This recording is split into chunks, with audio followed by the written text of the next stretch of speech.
All right. This episode is one where we've approached this question before. With this exact same thumbnail. Exact same. Well, it's not the exact same thumbnail. We added us to it. It was just John Lennox before. But do you want to mention why we're doing this? Oh, I got myself on here. Like, why are we reapproaching this? Right. Has our minds changed? The title is, Did John Lennox Get It Wrong? So we reviewed this video with John Lennox. And this is my encouragement to everybody who comments, even all the haters. We read most of them. And now, in the video, which you'll see, John Lennox kind of, his main argument, his main point is just the like scientific establishment has established a certain idea and we have tested it, and then so let's apply that to. Well, and even, I remember from when we recorded it, his main point and the thing that we latched onto was like, we look back on the arguments about whether the earth is spinning around the sun or the sun is spinning around the earth as totally, in those days, it may have seemed like a biblical argument, but we don't think of it as a biblical argument anymore. The difficulties of the text have kind of faded away. And his point, as I remember it, was kind of like, yeah, one day the difficulties that we think are in the text will kind of fade away. And, and there are lots of good ways to view it as an old earth or a young earth.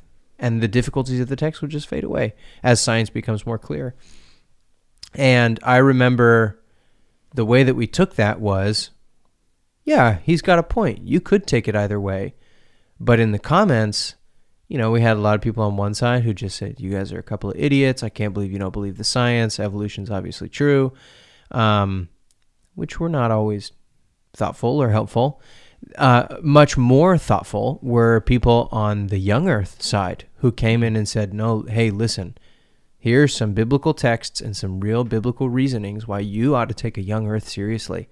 Like you can't play around with, maybe if you look at just Genesis 1 in his little microcosm, you can play around with just Genesis 1, but in the broader implications of believing in an old earth or in these other verses that you have to consider, no, the Bible clearly teaches a young earth. And what's so funny is that when we first recorded that video, I have always been staunchly, I believe to the hilt in a young earth. But you did not necessarily. And it was the comments that got you to think. Well, so I approached that last conversation of just like, I don't know. And I don't think I can make a decision. So let's just talk about this. And then as I started looking into the comments, I started seeing that young earth arguments were actually pretty strong from a biblical standpoint. And from within the text itself. Yeah. And I would say I'm still approaching it with that same probably mindset of I don't think it matters a whole lot, like ultimately in the grand scheme of things. But I guess in this conversation, we'll kind of break down why it may actually matter more. And I will whip out. I really do. I feel very strongly about. Hey, I'm ready for you to just unload, you know what I'm saying? Yeah. Yep. But do you just want to jump into it? We're running it back. We're running back the same clip that we ran before. So go for it. Let's do it. Galileo, the first moving earther, and everybody else was a fixed earther. The philosophers, the Aristotelians, plus the Catholic Church. But then there were one or two more moving earthers as they began to be convinced. And now the whole lot of you are moving earthers. But you haven't necessarily given up your conviction that the Bible is true. Why? Because we can see that when the Bible speaks about the earth being fixed, it's not talking about being geometrically or spatially fixed. It's talking about something much deeper, and that is stability. Okay, pause this. So I understand his argument on stability, but this was actually one of the things that got me thinking in the comments, and that I completely agree with now, which is in the theory of relativity, there is no center. It is all dependent on your reference point. So we mentioned in a conversation on Monday that you could take your reference point as, the Milky Way galaxy, and then it's kind of all the one place. Or you could take your reference point as the Earth, and then, theoretically, things are moving around the Earth. And so that was a pretty profound comment on the video, because it's true.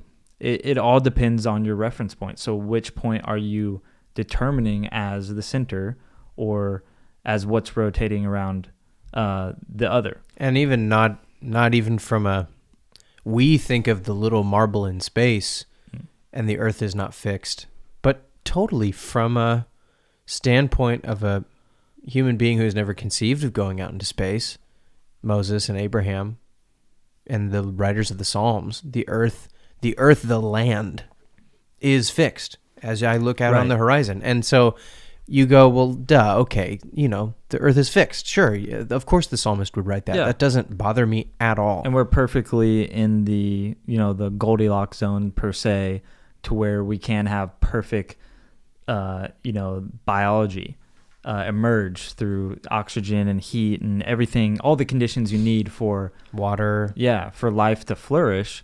And so that can be interpreted in multiple ways, but I think it's important to know, like, the psalmist is not trying to make a scientific claim with that.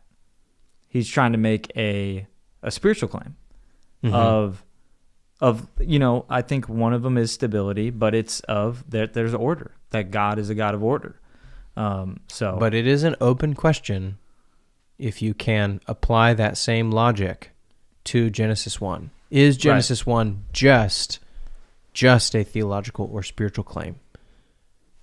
I think that's a good question to ask, and it doesn't follow that the same answer necessarily, because the earth is fixed, that quote can be taken in a metaphorical or spiritual sense, does not necessarily follow that all of Genesis 1 should be taken simply metaphorically or spiritually. And you can't do that to any particular text in the Bible. Like, when you do that with either one way or the other, everything's metaphorical, everything's literal, you get in weird theological positions. But I think what we'll see as we go on, that it's kind of, what are you taking as more authoritative? What authors, what people, what texts are you taking more authoritative? And because science changes all the time, so what the existing ideas change all the time.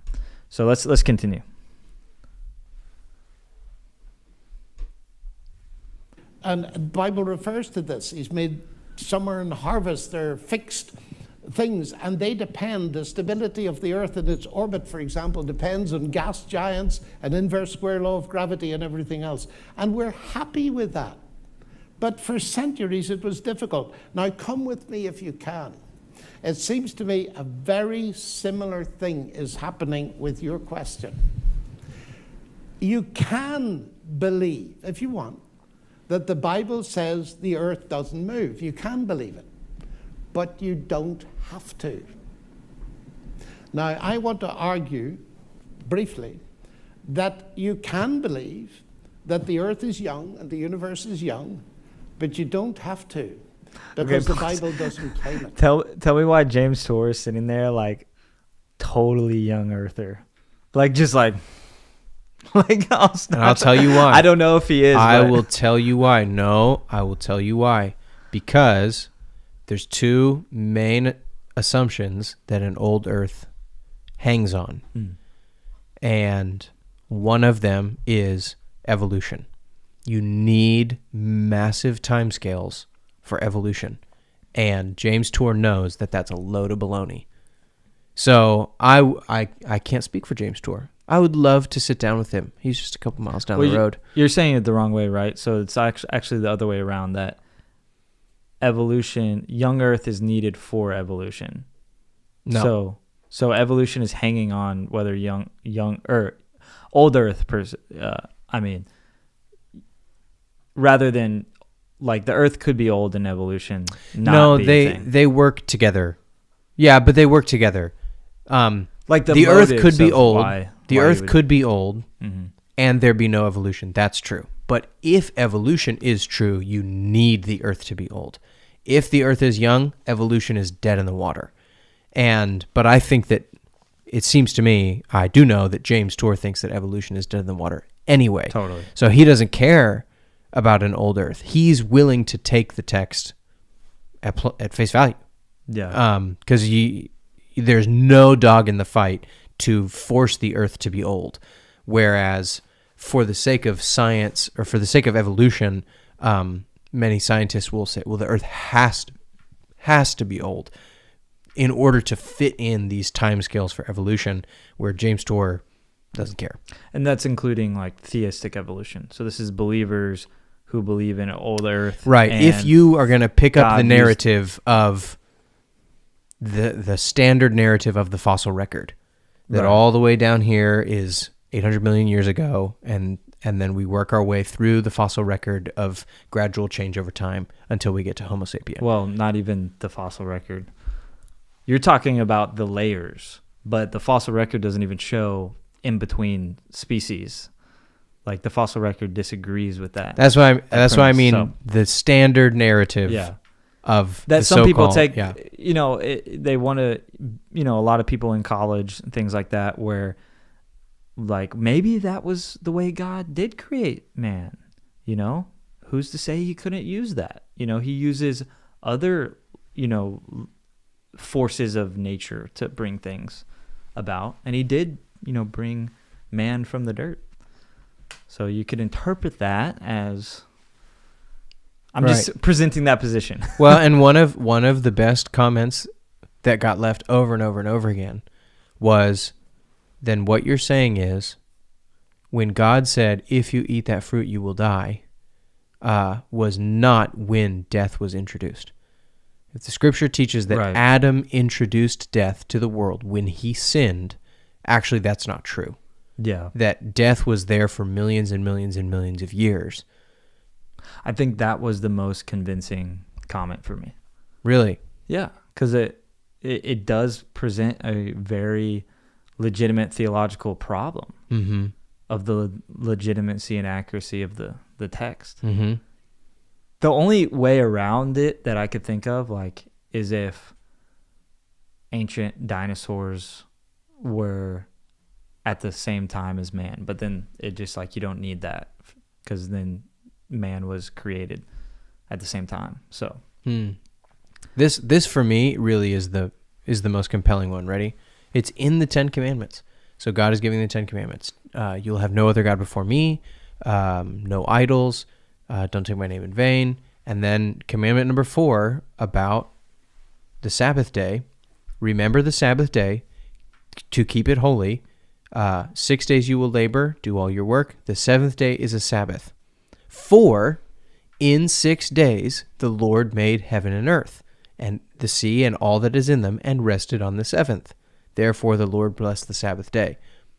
So in the 10 Commandments, God says, this is how I want you to structure a literal 7-day week. Why? Because I made the earth in a literal 7-day week. That's how I read Exodus 20. And it's just because that's what's best. God said, I want you to keep the Sabbath holy, the 7th day in a natural 7-day week, because I rested on the 7th day. And the implication being in a natural 7-day week. Right? So Genesis 1, you can fiddle around with Genesis 1 all you want and call it poetry. But in Exodus 20, in the 10 Commandments, God connects his 7-day creation with a 7-day work week. Yeah, but what about gravity moving slower and the earth going slower around the sun?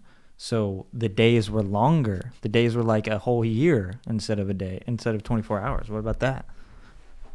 Boom. Your argument is done. I'm cooked. Done, you got me. I don't know what to say. Yeah, I wonder why. I guess it's just it's kind of like, I don't know, I feel like we just did the atonement episode, so I'm kind of seeing some connection between like Jesus saying, do this in remembrance of me, and then the Sabbath day. It's almost like a remembrance of what God's done. Like it's an acknowledgement of him that we're all here because he established it. Yeah. You know, I don't know if that's why he's like, hey, just mimic exactly what I did. Yeah. No, I think that's exactly right.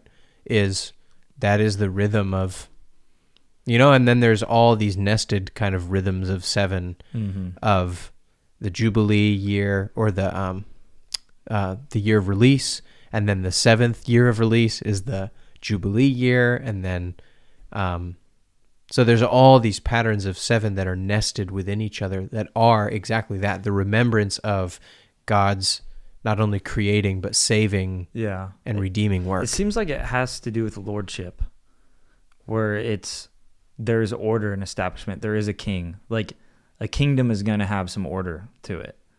Okay, and that is so interesting that is Jesus's comment of the Son of Man is Lord of the Sabbath. Was the Sabbath made for man, or man for the Sabbath? The Son of Man is Lord over the Sabbath.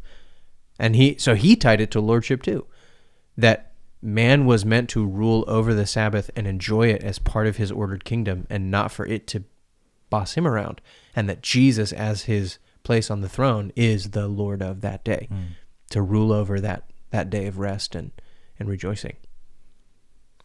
Bro, it gives me imagery of the age to come, of like just the most perfect day. Like think about you're 10 years old running through the woods with your buds. It's just a perfect day. Unfortunately, the perfect day for me would have been playing Nintendo 64 or something. That too, but then you go inside. We used to just always play in the creek with our imagination, and it was like it's a whole nother world, you know? It is literally anyway, a whole other world. So let's continue through this. Let's see what he says. Let's see what John Lennox says. And I love John Lennox. I'm not trying to... I take the same approach, I think, where I'm like, yeah, you don't necessarily have to. You know what? I actually do. You don't have to get mad about this. You don't have to fight with people about it. I actually agree with him. I would just come at it from the other side. I would say, like, where he said, you can believe in a young earth if you want to. Oh, yeah. I would come at it from the other side, like, you can believe in an old earth if you want to. Like, you can let the scientists in white lab coats push you around and mock you and submit to that if you want to. Or you can be right and believe the Bible. Yeah. I think Lennox's heart is like trying to kind of reach into the establishment and the scientific establishment and kind of give people a way to faith in Jesus, even within that realm of like, hey, like make it accessible. Yeah. You remember, I don't know if you saw any of this stuff when Alex O'Connor had that interview with Cliff and his son. Yes. We actually reviewed it, and he was kind of soft. I wouldn't say soft on it, but when he asked him about the conquest of Canaan, and he said, right, like, I hate it too. I don't understand it too. I totally get it as like this act of generosity to reach across the aisle. And I see that here too as an act of generosity to reach across the aisle. But then I did see, it took a while for it to kind of come out, but I did see some people push back and say, like, you don't have to apologize for that. If you're going to stand on the text firmly with a biblical worldview, you do not have to bend over backwards to apologize for God doing that. What was the conclusion with that? That it was just like a just act because of their wickedness, or what was the conclusion? Cliff kind of gave two responses, which are the two traditional ones, which is it was totally appropriate for God to do that, and number two, it probably wasn't as bad as the text. You are misinterpreting the text as saying, all of them. Okay, it probably wasn't all of them, because it says, make sure none of them are left, and don't marry them. Okay, so, and I remember our angle because part of the preservation of the gospel message making it throughout all of history was that Israel doesn't commingle with basically demonic ideas. Mm-hmm. And so there's like kind of twofold ideas, is that some of these people groups had Nephilim, and this is like the real fringe one, but like that they had some type of connection to Nephilim blood or whatever. And so, but then there's another thing where it's like they were just learned in the dark arts, basically. Like they did witchcraft and knew all these things about how to connect to the evil divine, the antichrist divine, rather than follow the God of Israel. And it was like, if you let that information corrupt Israel, you kind of lose Jesus, coming out. And so, if you're going to approach the conquest with a worldly mind already fully pre-uploaded, that is going to immediately rebuff you, those kinds of stories.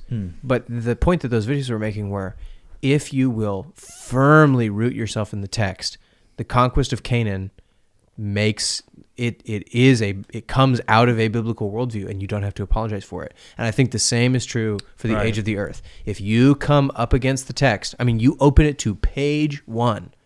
God, in the beginning, God made the heavens and the earth, and he did it in 7 days, and he did it in this particular order. If you come with it pre-uploaded with a worldly mindset from, your high school science books, then it is going to immediately bounce off of you. But if you are going to firmly root yourself in the Bible, I don't know necessarily that you have to go with Bishop Ussher and 6,000 years old, but not millions. Like, definitely not millions. In the tens of thousands, probably. Somewhere in the 6,000 to tens of thousands range, but probably not even 100,000. But it takes you standing firmly on that book and saying, it's like the Martin Luther, here I stand, I can do no other. Like, this is what this book says. Yeah. It's what it plainly says, is that these things are true. But what's cool is there are some really, really, really great people doing good work now to take the view of the Bible and project it back out and say, no, the view of the Bible does make good sense of the scientific data that we find in the field. It's just the narrative you put over it. Right. And this is, there's a great movie. It's a documentary, really, but it's called Is Genesis History? And the title of the movie is brilliant because the point that they're making at the title and directly from the outset is everybody has the same facts. Everybody has the same Grand Canyon with the same rock layers. Everybody has the same fossils. Everybody should be able to admit T-Rexes did exist. They're down there. Their bones are in the earth. Hello. Everybody's got the same information. But did they have feathers? Probably not. The question of when you dig up a bone, what does that bone tell you? It tells you that something died. And that's it. That's all that it tells you. That's all that science can tell you. The question of what happened to this creature, how did it get down there, is not a question of science. Science can never tell you what happened to that creature, other than it died and now it's under dirt. That question can only be answered by a question of history. Evolution is a story that people have, it is a theory. It is a narrative that people have imposed over history. And you have to, and then the proof, the burden of proof is on you to prove it as history, not necessarily even to prove it as science, but to prove it as history. And you cannot do it. You cannot do it. Then on the flip side, there is the Bible, which presents itself as a history. This is what happened when the earth was made. And the burden of proof then is to say, okay, which of these stories about history is true? You have the same set of facts. We have the same Grand Canyon. We have the same fossils. We have the same DNA genome that we can look at. Everybody's got the same facts. Now, which of these stories about history fits those facts better? And I think quite plainly that if you will look at it with an honest heart, the Bible story fits the facts better of what we actually see in the field and in science. A lot better. Man, that was a really good way of explaining it. How about we look at the way Lennox explains it? All right, yep. And then you can kind of maybe talk about why you disagree and why you disagree in such a strong way. Or maybe ways that you do agree. Yeah. Where you're like, hey, if you take that approach, that's fine. Yeah. Now let me try and establish that briefly. In the beginning, God created the heavens and the earth. And then you have a sequence of days. Remember that? 6 days and a day of rest. Now, here's the interesting thing. In the Hebrew language, the first statement in the beginning were the heavens and the earth was this and that, is made in one Hebrew past tense. The tense changes to another past tense for the description of the days. You can establish that. I asked, to be fair, the professor of Hebrew at Oxford and the professor at Cambridge, and they agreed, amazingly, that this is what it says. Now, what does that mean? Well, Professor Jack Collins, who was a scientist and is now the chief translator for the English Standard Version of the Bible, which you may be aware of, says, I quote, "It means that the first statement occurs at an indefinite period before the second." What does the Bible say about the age of the universe and the earth? Absolutely nothing. So why fight about it, folks? Why? I meet people... What do you have to say to that? Because that's kind of the workaround, right? That I would say, sure, that's one way to describe Genesis verse 1 and Genesis verse 2. I have heard Tim Mackey describe it in a different way, where, so we'd say it like this, maybe a broader way to connect those two umbrellas, ways of reading it. Verse 1 and verse 2 are disconnected in time. Now, you can describe that in two ways. In the beginning, God created the heavens and the earth. Verse 2, and then some indefinite period of time later, the earth was formless and void. What happened in that period? Could have been millions of years. That's called the gap theory. If anybody wants to look into it, I wouldn't suggest it. It's not super plausible, but it's there, and people believe it, and that's fine, and that seems to be kind of the road he's heading down. Another way of looking at it is, verse 1 would be like the heading on a paragraph. In the beginning, God created the heavens and the earth. And here's what happened when that happened. The earth was formless and void. So they are disconnected in time, but not because verse 2 follows sequentially from verse 1, an indefinite period of time later, but that verse 2 follows logically, but not sequentially from verse 2. Sorry, from verse 1. Does that make sense? Yeah. God created the heavens and the earth. Now let me tell you the story of, and to the end is how God created the heavens and the earth. They are disconnected in time, but not even necessarily sequentially. Yeah, because it does seem like there is some aspects to it that are kind of retellings, where it's like, we created man and woman in our image, and then it goes, and then I took dirt from the earth and created man, and then Adam and Eve came later. And so it's like, okay, what day were they created, and what account is it? Or even, the lights, a light to separate the day from the night. Mm-hmm. And then it's like he puts the moon and the sun into the sky, right, as well. Kind of seeming like they're the same thing, but not really at the same time. Kind of like there's this, like, okay, lay out the playing field and then tell a story about it. Lay out the playing field, right, tell a story about it. Right, exactly. So I don't disagree with what he said. I just think, like, okay, that, yeah, people have read into it the gap theory, that they are disconnected in time but sequential. And I would say they're disconnected in time but connected logically, not sequentially. And so, yes, verse 1 and verse 2, there is a gap between them, but the gap is one of logic, not of sequence or time. So, like, it's like narrative and clarity. It is narrative. Okay. Yes, it is a narrative break, not a sequential or time break. Right. So, sure. And again, like, if you want to believe in an old earth, you can.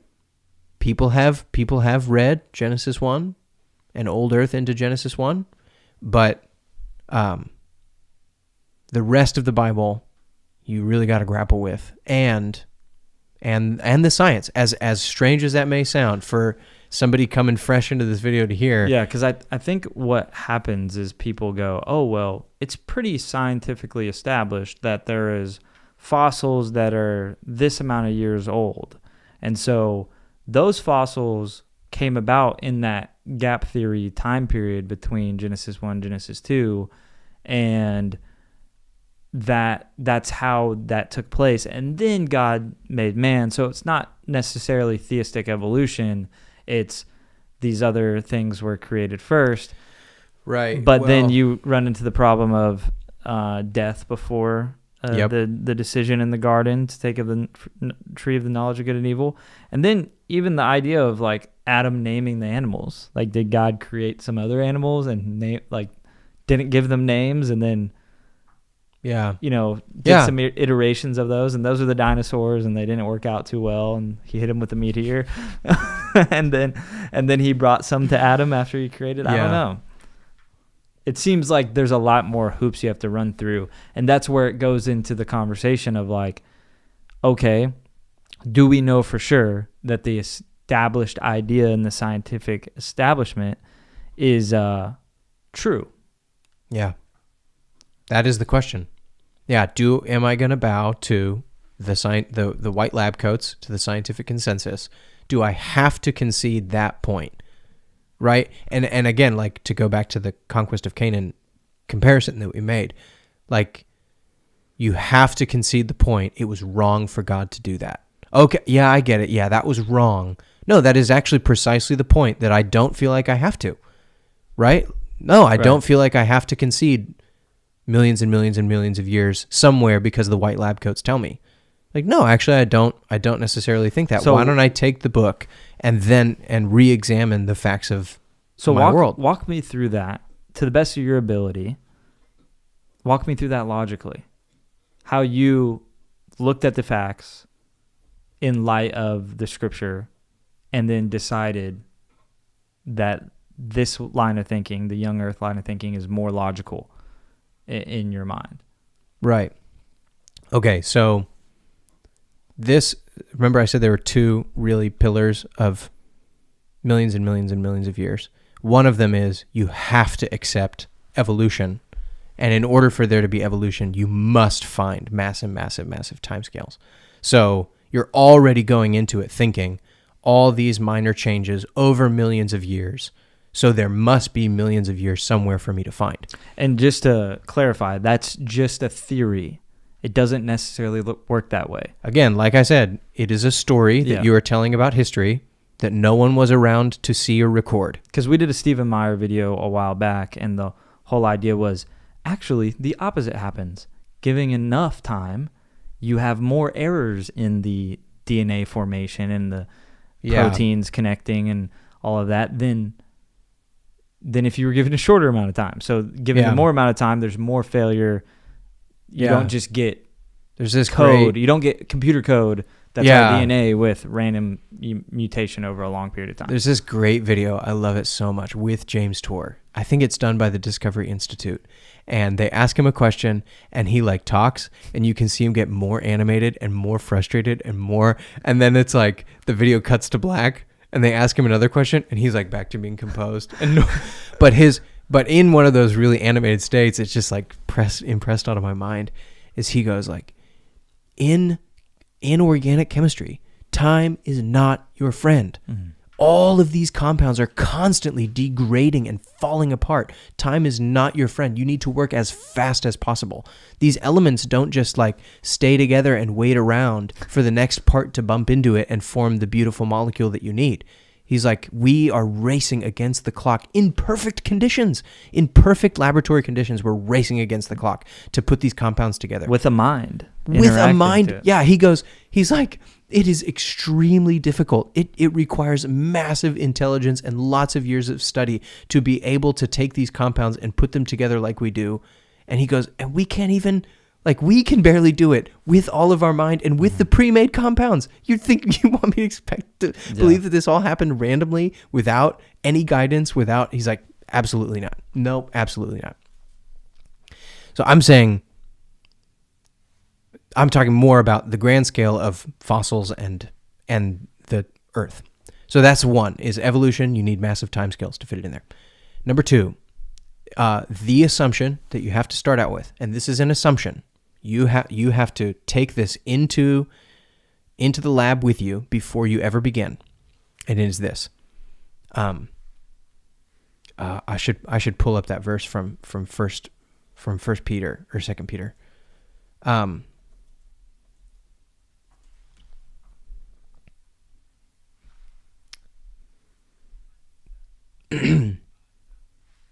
So here it is from 2 Peter chapter 3. Scoffers will come in the last days. This is Peter warning his audience. Scoffers will come in the last days. So think about all the people scoffing at a literal 7-day creation. Hey, this will say, eschatology episode, man. They will say, ever since the fathers fell asleep, all things are continuing as they were from the beginning of creation. But they deliberately overlook this fact. The heavens existed long ago, and the earth was formed out of water. And by the means of these, the world was deluged with water and perished. So here's the argument that people make. Things have been going exactly the same as always since the world was created. And Peter says, not so fast. You forget. There was a massive flood where everything changed. So Right. here's the scientific thing. I look at the Grand Canyon and I see the river snaking through the Grand Canyon. And I say, okay, if that river has been doing the same thing forever and ever, how long would that river flowing just like that take to carve out this canyon? You know, tens of thousands of years, hundreds of thousands of years, millions of years? How long would the wind blowing across Zion National Park of Utah take to wind erode all of these sandstone structures? Tens of thousands of years, hundreds of thousands of years, doing the same thing it's always done all the time. Right. But Peter says, you deliberately forget there was a flood that changed everything. Cataclysmic event. And there is no better representation of this than at Mount St. Helens. Because, and what is so wild about this is that scientists, so Mount St. Helens erupted, I think in the 90s or early 2000s, massive volcano in, I think, Washington State. Blew up, covered the whole thing with lava and ash and totally terraformed the surrounding region. And this was the crazy part, is that scientists came in and they performed their normal tests, and they found, and their tests came back from the lab and said, oh, all this stuff is millions of years old. But they knew as a matter of fact, we saw this volcano blow up. This stuff is barely a decade old. It's not millions of years old, it's barely a decade old.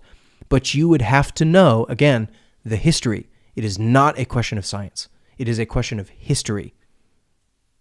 And you would have to know the history of what happened before you go in to make the assumptions about what you think happened here, right? Yeah. A volcano blew up here. Okay, that changes everything about what I think I'm looking at.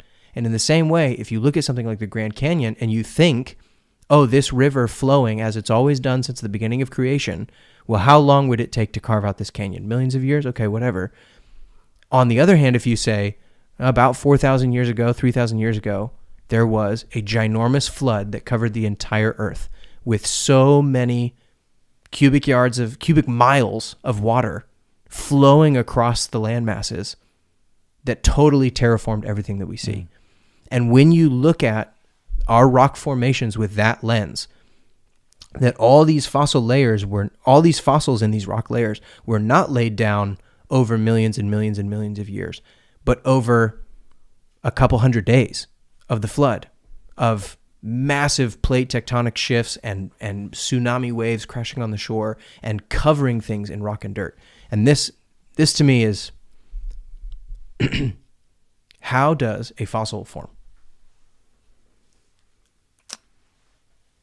What I learned in science class was over millions of years, the Earth compacts it down, Mm-hmm. and then the fossil, the bones, get replaced by rock. Yeah, exactly. However, let's say your goldfish, Nemo, dies in the ocean. What's going to happen to him? He's gonna get eaten. That's right. He's going to go belly up, and he's going to float to the top, and then he's going to get eaten by something. And then his bones are going to either decompose or be taken away or something. In order to become a fossil, something has to be covered by dirt. It's actually pretty rare occurrence for a fossil to be created because you have to be completely submerged in dirt first for a fossil to even have a chance to occur. Because if a dead body just dies out there, it is never going to become a fossil. It has to be covered by dirt immediately, very quickly, a lot of dirt. In which case, you could believe that floods and volcanoes and landslides have been happening, and that's how every single fossil in the world was made. Or you could say one giant flood all at once created every single fossil that we ever saw. And it's like you look at the Grand Canyon, and you go like, wow, this is so crazy. Look at all these millions of years. But then you go, where's the evidence for the flood? Point to me to the evidence of the flood. And the answer is like, everything. It was a worldwide massive flood that covers the tops of the mountains. Everything is the evidence of the flood. Yeah. I think as a kid, I always, thought of the flood as like, okay, you can hop in your speedboat and it just like, it fills up and then you're way above the mountains and you're just sitting on top of this calm water and then it just subsides down and you're good. Yeah. But we're not talking about something like that. We're talking about like a rushing river that's like, I don't know, 100 stories tall or however even bigger, as tall as the mountains, presumably, and rushing at intense speeds. Yeah. Just picking up tons and tons of sediment and ground. Yeah. So the Bible says that it rained for 40 days and 40 nights. And you're like, okay, That's not that long. We live near the coast of Texas. We lived through Hurricane Harvey down here. Yeah. That was a lot of water. That was a lot of rain. You can only imagine. That was like, what, 4 or 5 days of rain? Yeah. You can only imagine if it was 40 days of that kind of rain. But and even... is that everywhere? See, but okay, again, everywhere? even then you'd be hard pressed to really imagine like, okay, but that much, raining for 40 days and 40 nights covered the tops of the mountains. Right. No, but the Bible says the fountains of the deep were opened up, which could mean, go with me here. Geyser. Well, what if it meant that is when our plate tectonics began moving. And that massive shift in our plate tectonics launched tsunami waves onto the surface. In that scenario, it would be not just rain, but massive waves coming from the ocean over and over and over again. Could that have onto the also surface. been the Tower of Babel, though, whenever the ethne were created? Whenever it's right? split I think up? you're talking about. There's a line in the text of Genesis where it talks about this guy was named this because in his day the nations were, or like the earth was divided or something like that. Yeah. Yeah, and it could either reference the earth literally divided, like the plate tectonics started shifting, or The people groups. the people groups at the Tower of Babel. Sure. So let me ask you a few more specific questions, because a couple examples of something that would kind of seemingly be scientific popped in my head, which was, I can't remember what king or prophet it was, but there was something with the planets moving or something happening. And then there's that one, and then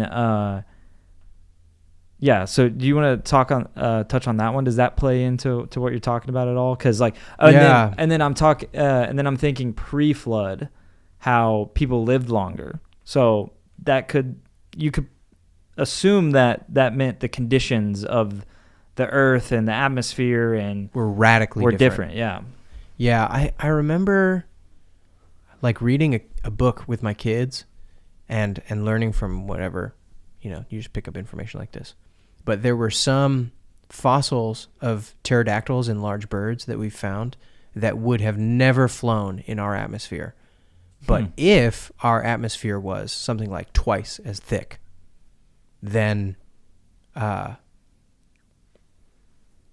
they could have flown. So the theory is, even if you take evolution or design, why would a creature evolve to get this big where it would grow itself out of the ability to fly?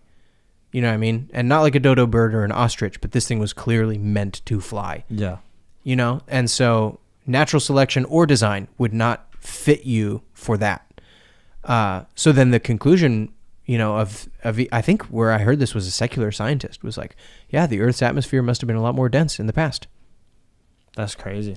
And catch this though, think about like oxygen doping. When you fit yourself with more oxygen, Right. if you doubled the amount of oxygen in the atmosphere, it would be almost like you were oxygen doping just by breathing Yeah. all the time. Yeah. So things like that, where and that's what Peter says. He calls it the world that was. There is a divide in all of history and ecology and everything that separates what was before the flood to what was after the flood. So studying it without that idea that this cataclysmic event happened on Earth, it's kind of like you're missing the big picture there. Yes, exactly. And that is why, and again, for anybody watching, I would strongly recommend the documentary Is Genesis History. Last time I checked, I think it was on Amazon Prime. It used to be on YouTube. It might still be on YouTube for free. Super fascinating. But that is their whole argument, is that evolution is a story that you tell about history. It is not science per se. You cannot repeatably test evolution because it happened supposedly across millions of years in the past. You can't go back in the past and test it or see it or videotape it or anything. It is a question of history, not science per se. You can't test it. That is the scientific method, is repeatable tests, and you can't do that. Yeah. So is the Genesis 1 to 11. It is a question of history. So the question is, which story about what happened in history is correct? That is the fundamental question. And if you go out looking for evidence of the flood, you will see it everywhere. The whole thing is absolutely screaming at you.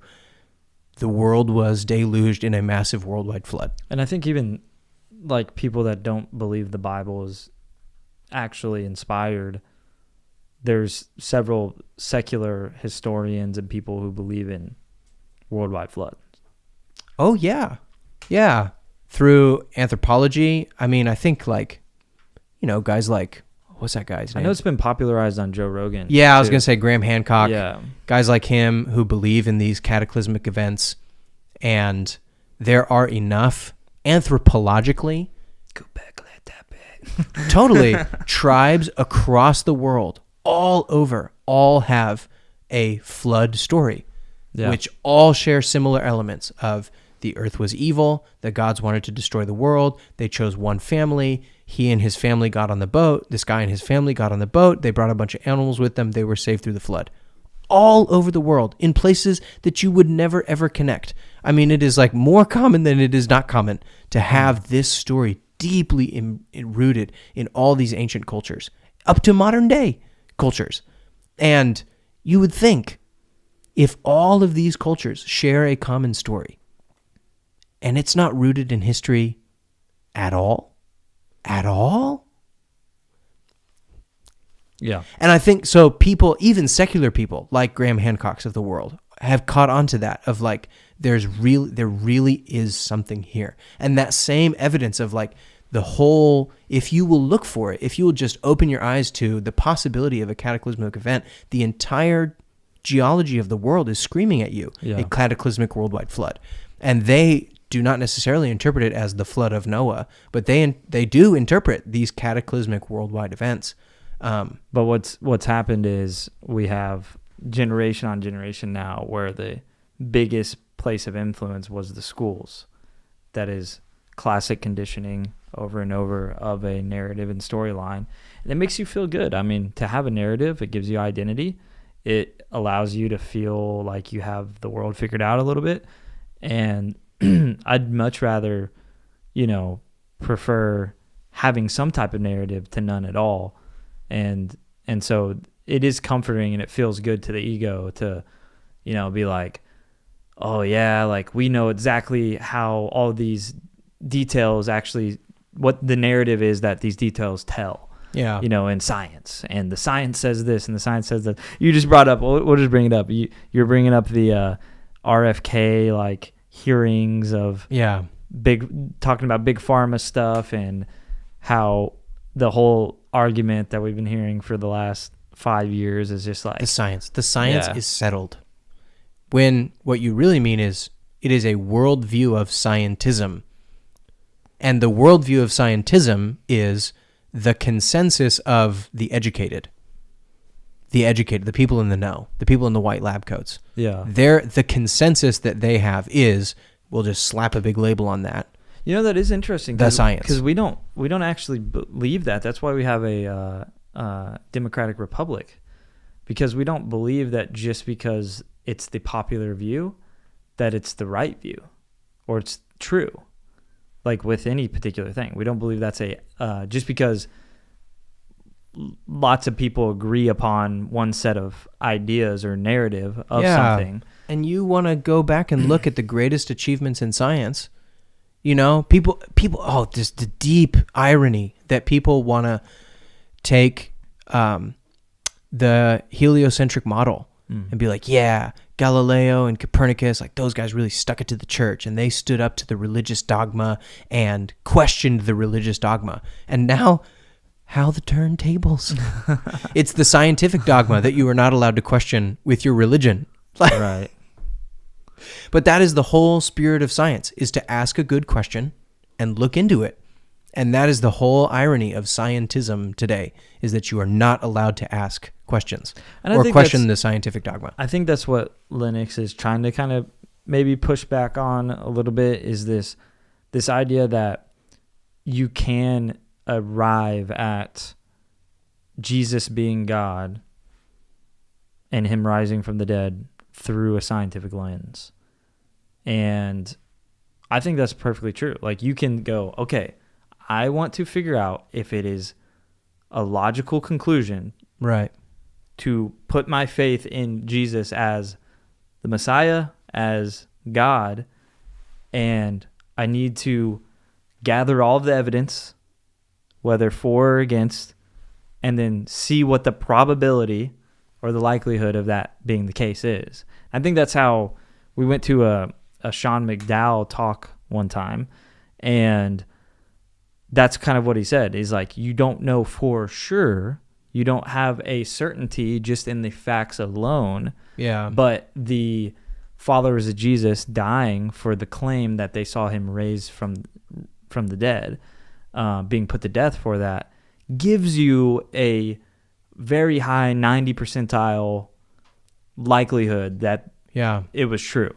Yeah. And again, back to the RFK hearings, is that's what they kept throwing at him, is like, do you believe this? Do you believe that? Do you believe this? Do you believe that?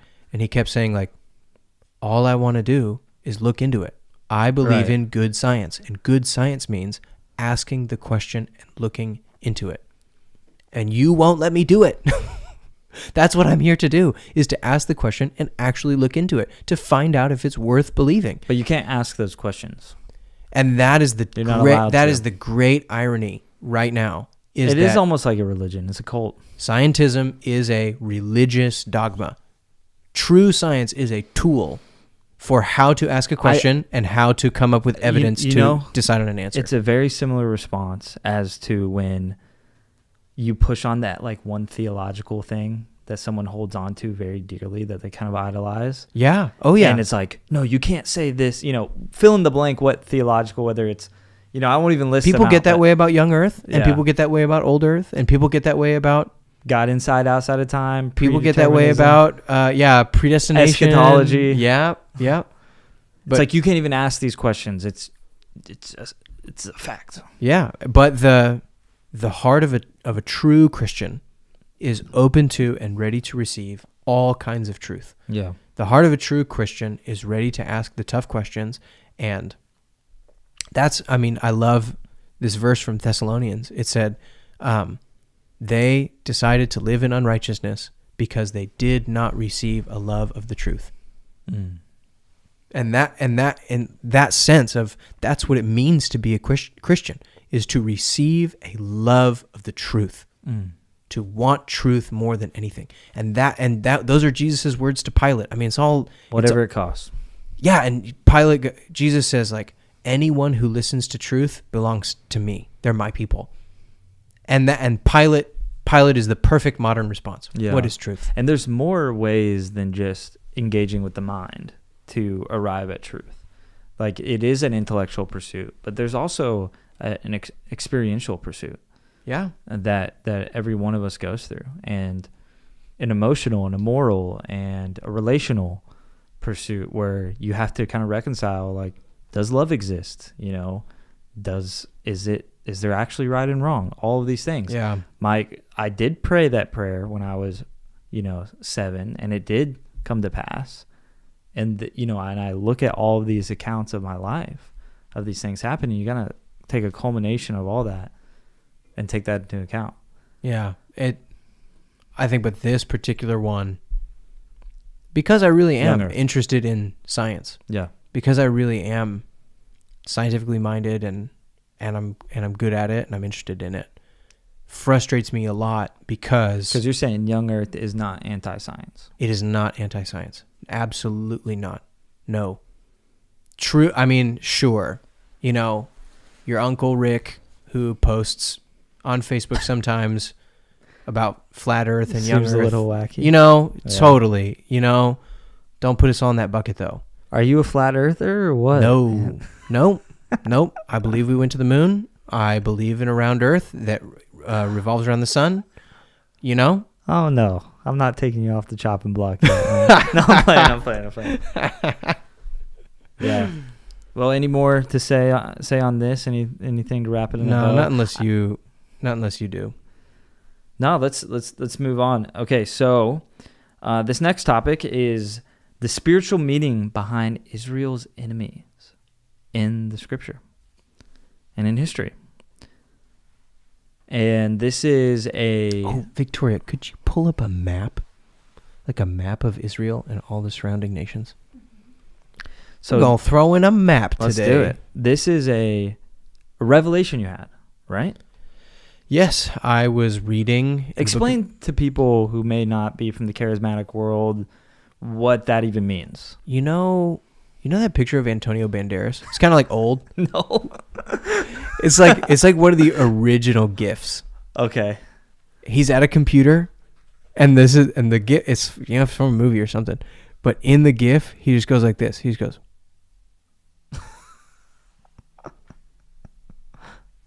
That's how. Can we pull that up? I don't know what that is.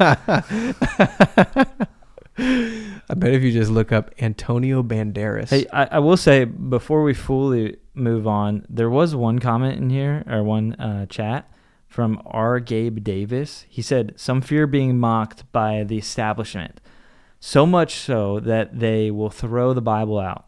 The science of the young earth is what brought me to faith, while an atheist getting a science degree in college. No kidding. So I thought that was pretty cool. Gabe, my man. That's crazy. Is this the kind of map you're looking for? No, that's modern. That's a modern map. Yeah, we need an ancient map. Ancient Israel. We need an ancient map. Gog and Magog. Yeah. Is this it right here? It's got to have Gog and Magog on there. Rosh, Nope. No. That's a Genesis 10 map. Oh, gosh. Oh, yeah. That's a good one. Yep. Can we pull that up big? Oh, yes. Here we go. There we go. Come on. So that's it. So that's a map of sort of ancient Israel and where these different peoples are in relationship to them. So They were all squished together. yep. That's crazy. Yep. I don't think of it that way. I think of like the Babylonians America. coming. Yeah, from No. Yeah, not even a little bit. Yeah, and this map doesn't show Assyria or Babylon, but Assyria, think northern Iraq. Assyria, we have the modern country of Syria. Assyria was in Nineveh in northern Iraq, and Babylon was in southern Iraq, closer to the Gulf. And then Egypt, of course, hopefully you know where Egypt is, but if you were to go down to the southwest on that map, you would reach Egypt. And those are kind of those are the big players in the Bible stories, is these countries plus Assyria, Babylon, Egypt. So what happened was, I was reading in the book of Numbers. What happens in the book of Numbers is Israel leaves Egypt.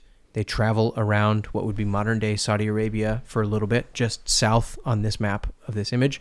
They come up to the east of Edom, Moab, and Ammon, and see where the country of Israel kind of dips out a little bit and cuts Moab and Ammon in half, or like splits in between Moab and Ammon. So they go there and they defeat the kingdoms of the Amorites, not the Ammonites, but the Amorites. That's in the book of Numbers. They defeat those two kingdoms, and they're camping there on the east side of the Jordan in that part that's green that belongs to Israel. And the king of Moab gets super scared that the Israelites are camping right there on his border, and they just defeated the giant 9-foot-tall Nephilim kings of the Amorites. So he's super scared of them, even though God specifically said, don't mess with the Moabites. What did you say? Did you say Nephilim kings? This is after the flood, right? The Nephilim. Is this after the flood? Yeah. Oh, yeah. Oh, yeah. And they're only going to find more when they cross into Jericho. Oh, no. So the Moabite king is very scared. He, ring, calls a guy named Balaam. And Balaam is a witchcraft man. He's like a Antichrist prophet kind of guy. Yeah, he's a pagan anti-Moses. Crazy. Yeah. And he goes, ring, Balaam, would you please work your Antichrist magic and come curse Israel for me? And then Balaam's donkey talks to him as he's on the way to go to Moab. Wait, Alexander Graham Bell already created the telephone at that point? Yeah. Okay. Yeah. Just making sure. The Nephilim created it. We actually lost it to history. And then Alexander Graham Bell had to reinvent. So Balaam shows up, and God says, actually, you're not allowed to curse them. So he ends up blessing Israel 3 times. And the king of Moab just pulls his hair out, and he's like, what is wrong with you? I promised you all this money to curse them, and you can't. Come on, man. Yeah. And he's like, sorry, bro, can't do it. But then the very next verse, and we find out later in the book of Deuteronomy that this was all Balaam's idea. The young cuties from Moab go out to the camp of Israel and seduce the men of Israel to come Netflix and chill and worship their Moabite gods. Nephilim also invented Netflix. Yes, the Nephilim also invented That one Netflix I and believe. chill. That one I believe. So we find out. Now this is the dastardly evil mind of Balaam. Yeah. He knew that he couldn't prophetically, demonically curse at Israel, but he knew that if he could corrupt them from the inside, that God would curse them for him. So instead of prophetically, demonically cursing them, Because he wanted to get paid. he wanted to get paid. So he came up with a plan to curse them. And so he corrupted them. And it was at this moment that I had my Antonio Banderas moment. Because if you know your Bible, a little bit of Bible history,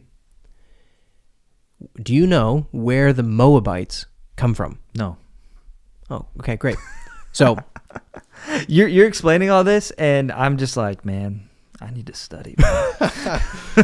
So I'm sure a lot of people are feeling that way. Abraham comes from the region that would become Babylon and is today Iraq. He travels all the way into the land of Israel.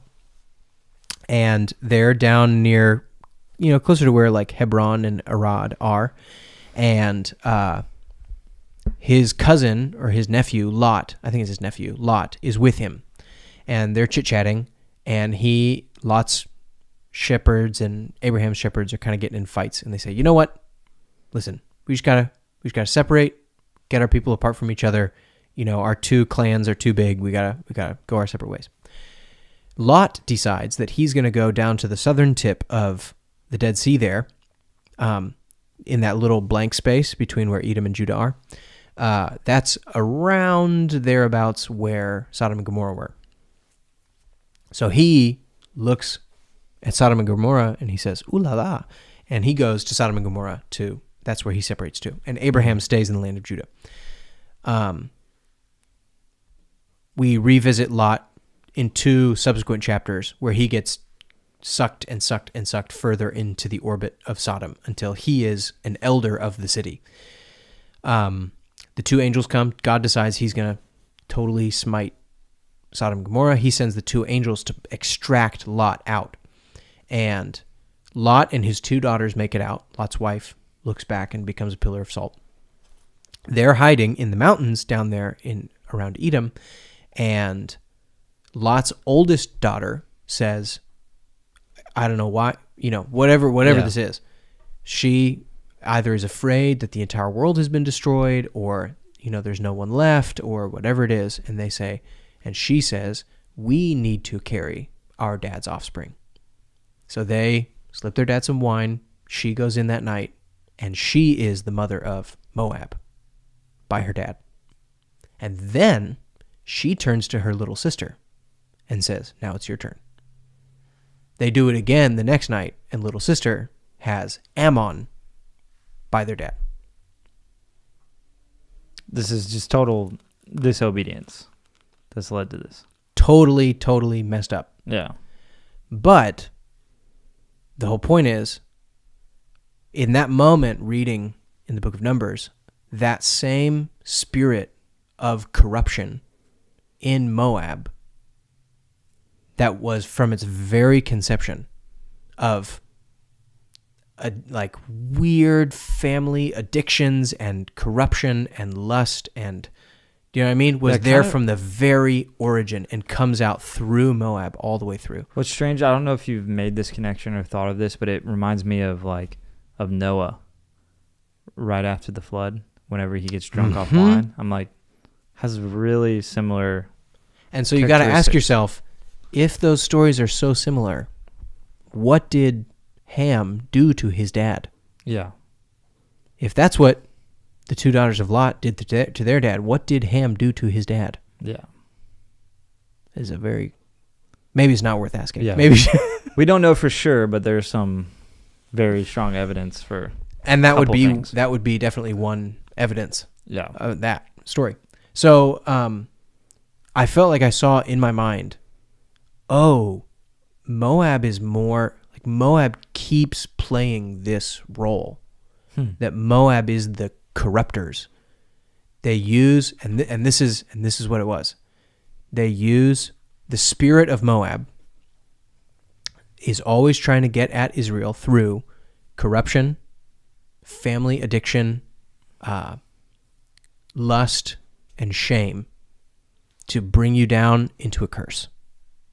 That is the spirit of Moab. And so again, if we were going to spiritualize or make a metaphor out of all of these people groups,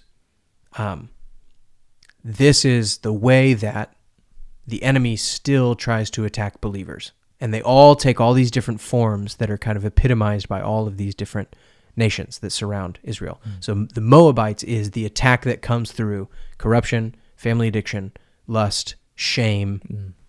And then the Ammonites have... So this is an archetype. This would be an archetype. Okay. Yeah. The Ammonites have a spirit, have a similar one, but it's corruption through, you have to. It's like corruption through peer pressure, through forcing you to do what you have to do. And all these voices telling you, you have to, until you finally give in. And that's the spirit of Ammon. So what made you come to that conclusion? Well, one, that's Ammon? what happens to the little sister. 2, here's another story where Ammon shows up. Do you remember this story? Jephthah, the Ammonites are attacking. Jephthah lives on that side of the Jordan River, where the Ammonites are. You went to Vacation Bible School. I did go to Vacation Bible School every year, bro. Jephthah lives over there, and the Ammonites are attacking, and they call on Jephthah, and he makes this vow to God, and he says, Lord, if you give me victory, whatever comes out of my house first, I will sacrifice to you. He goes, he defeats the Ammonites, but when he comes home, the first thing to greet him out of his house is his daughter. And it's this whole... Seems like a pretty silly thing to say. Right, but again, that is the spirit of Ammon. Is, well, you have to. It's like, it's the oathing, it's the oath taking, and it's the peer pressuring, and it's you have to do this evil thing. Oath taking is definitely bad. It is definitely bad. There's explicit scripture on that. Yeah, and if you didn't need anything else, just Jephthah's story. Yeah. So that is the spirit of Ammon, right? And again, it shows up. Again, the children of Israel are attacking Ammon. They come right up to the city gates, and the king brings his son on top of the city gates and sacrifices him in broad daylight in front of everybody. And the children of Israel back off. So again, there's this spirit, the thing that keeps showing up in the children, both in their origin and throughout their story, is this thing that is, you have to do what you have to do. And you have to compromise. You have to do what you have to do. That's the spirit of Ammon at work in the children of Israel. So yeah, because we often, like Jesus walked the path of Israel, and we're supposed to look at Jesus's life and how we're supposed to be followers of the Rabbi Jesus, of the Messiah Jesus, and often Israel is like this picture into the human condition and how God deals with man, and it's a picture into our heart. And so it's fascinating what you're saying of these archetypes kind of as the enemies of Israel popping up around Israel, and that kind of being these vices that exist all over. And it's like, the Bible Project talks about this and stuff, but the spiritual beings that kind of establish their jurisdiction within boundary lines and people groups and things like that. And so that's very interesting how, it's kind of still the same playing field that we're on today. So you're going to bring up the demonic. If there is any one people group, Babylon and Egypt, definitely. But if there's any other people group that is most closely associated with the demonic, it would be the Canaanites. So the Canaanites actually live in Judah and Israel. So when they show up, when the Israelites show up, that's who they have to drive out, is the Canaanites. So the Canaanites is the people who are not on this map because they actually live in Israel, where Israel is supposed to be. And the reason why the Israelites do not want to, or they're so afraid at first to come in and take the land, is because the Nephilim live there. The Nephilim live among the Canaanites. The Canaanites are the ones who are the Nephilim. All the people groups that make up the Canaanites are the Nephilim.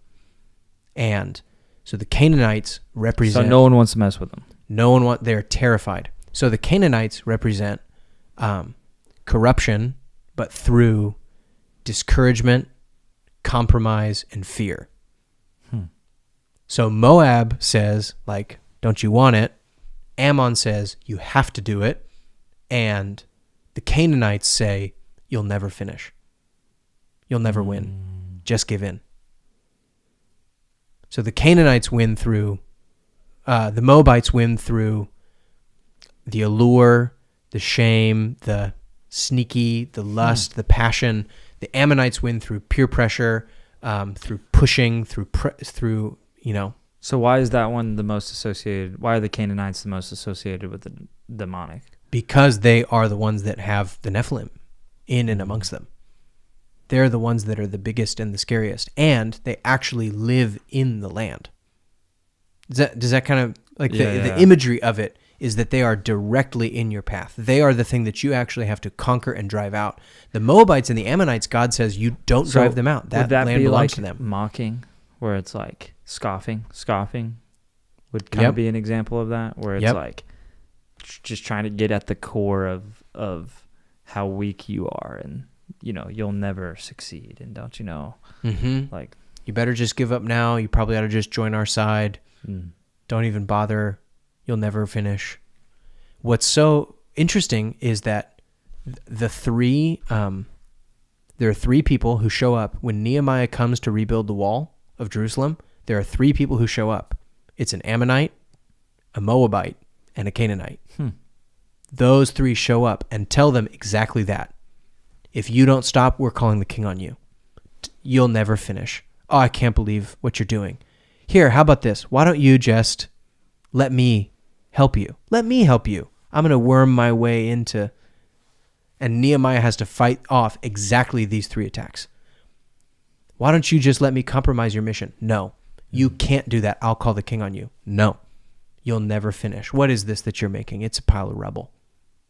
No. So exactly these three nations that surround them are the three attacks that come against Nehemiah. So that's the thing, is it keeps showing up. These same nations play these same roles over and over again. I feel like, breaking down these kind of, it almost feels like subplots to the story, because you all kind of know, like, Israel's story, and they fight off these bad nations and all these things, and then Jesus comes, and it's almost like it makes the story of Nehemiah so much richer, because you're like, whoa, all of these dynamics were happening while this is going on. I thought he just was asked for some materials and some trees and some things and some free passage to get it going again. Oh yeah. Okay, you ready for another one that is like that? Okay. So the Edomites down there south of Moab, they are the descendants of Esau. So Jacob and Esau are twin brothers. This is family business right here. It is all family business. That's exactly right.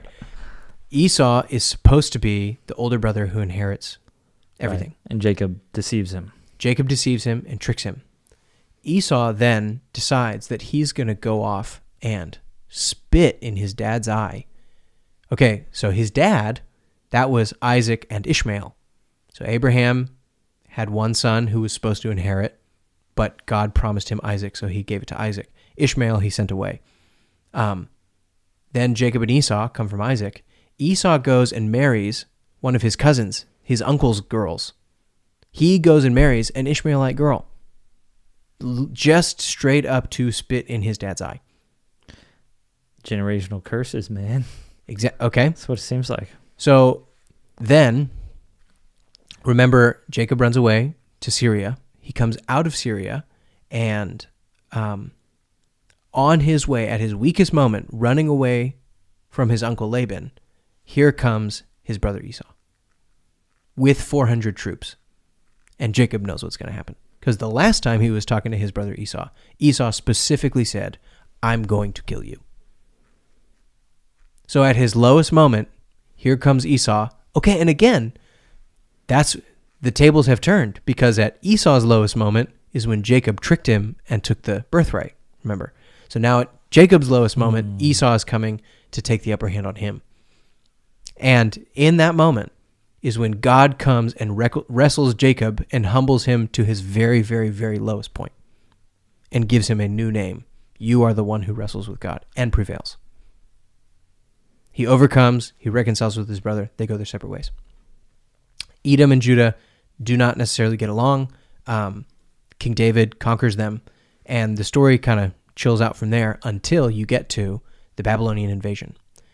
During the Babylonian invasion, the Babylonians come and they wipe out all of Judah. They take all the people into exile. And then the few exile stragglers that are left, I mean, their entire nation has been totally destroyed, wiped out by Babylon. The Edomites look across the Dead Sea and they go, free pickings. And they come and descend on the Israelites and do terrible, terrible violence to them and plunder them.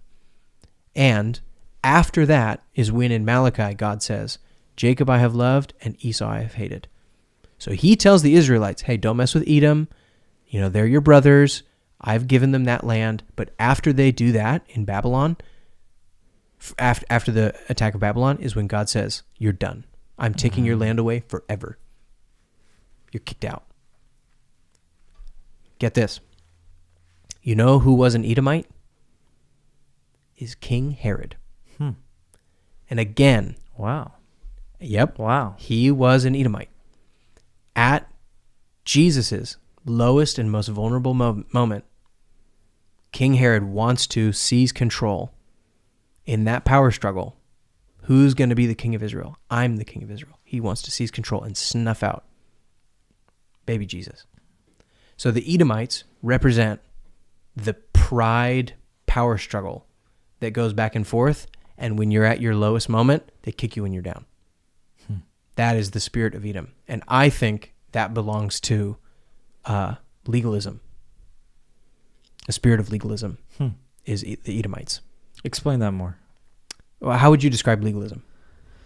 This is one that I've been wrestling with a lot. Yeah. We're making a creative course right now, and there's certain parts where it's like, make sure these are good practices to stay from getting burnout and all of this stuff, and stay connected to the vine, connected to God, and I'm just like looking at these things that we're supposed to do, and I just like noted down on my notes, like, how do we differentiate this from like legalism? And so it's something I've been wrestling with, because I think it's one of those pendulum things once again, where it's like, you had this experience with, the name it and claim it, and so then you go super just staunch, holiness, and then you bounce back and forth, and you need a bit both, like always. But I don't know. Do you have a better explanation than my endless thoughts on that? I think legalism, if you had the two boys in the prodigal son. Yeah.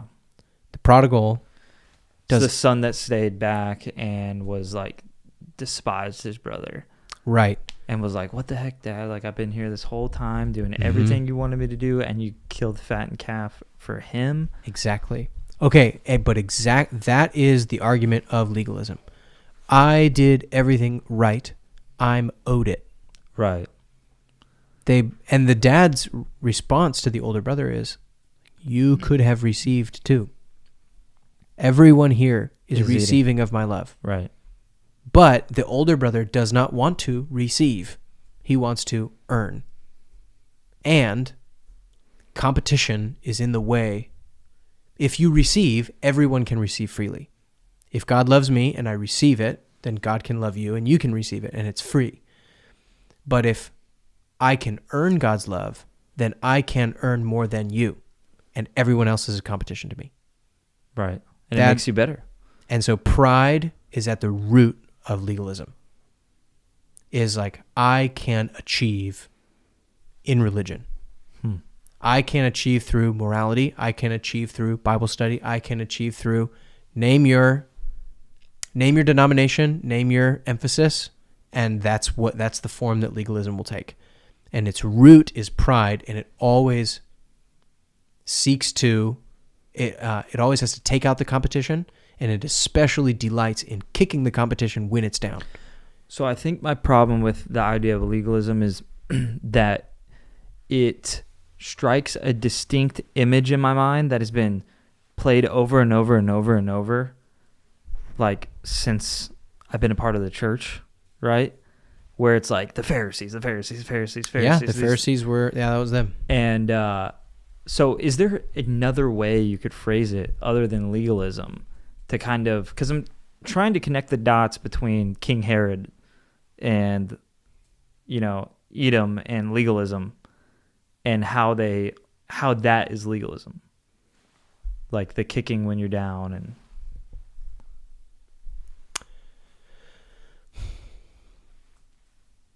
Or are you saying the Babylonians are legalism? No. The Edomites are Okay, legalism. So this is how I would. It's not that the Pharisees are the Edomites. Right. The thread that the Edomites represent through the story is one of pride. And the kind of pride specifically that is rivalry pride, unforgiving, and kick you when you're down. Like dominating, like Yes. I'm gonna win no matter what. I'm gonna be the best. I'm gonna be on top. Yep. Yeah. And I think a parallel spiritually, that same spirit is what happens when people get legalistic. So that same spirit that the Edomites represent throughout the story happens when people get legalistic.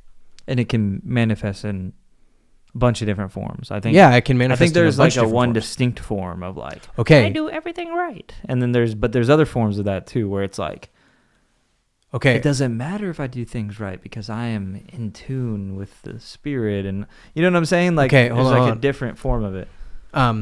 One of Esau's kids, his name is Amalek. The Amalekites are not on this map, but they are to the south of Judah. Okay. They live kind of in northern Saudi Arabia, that kind of area. The Amalekites are a child of Esau. They belong sort of to the Edomites.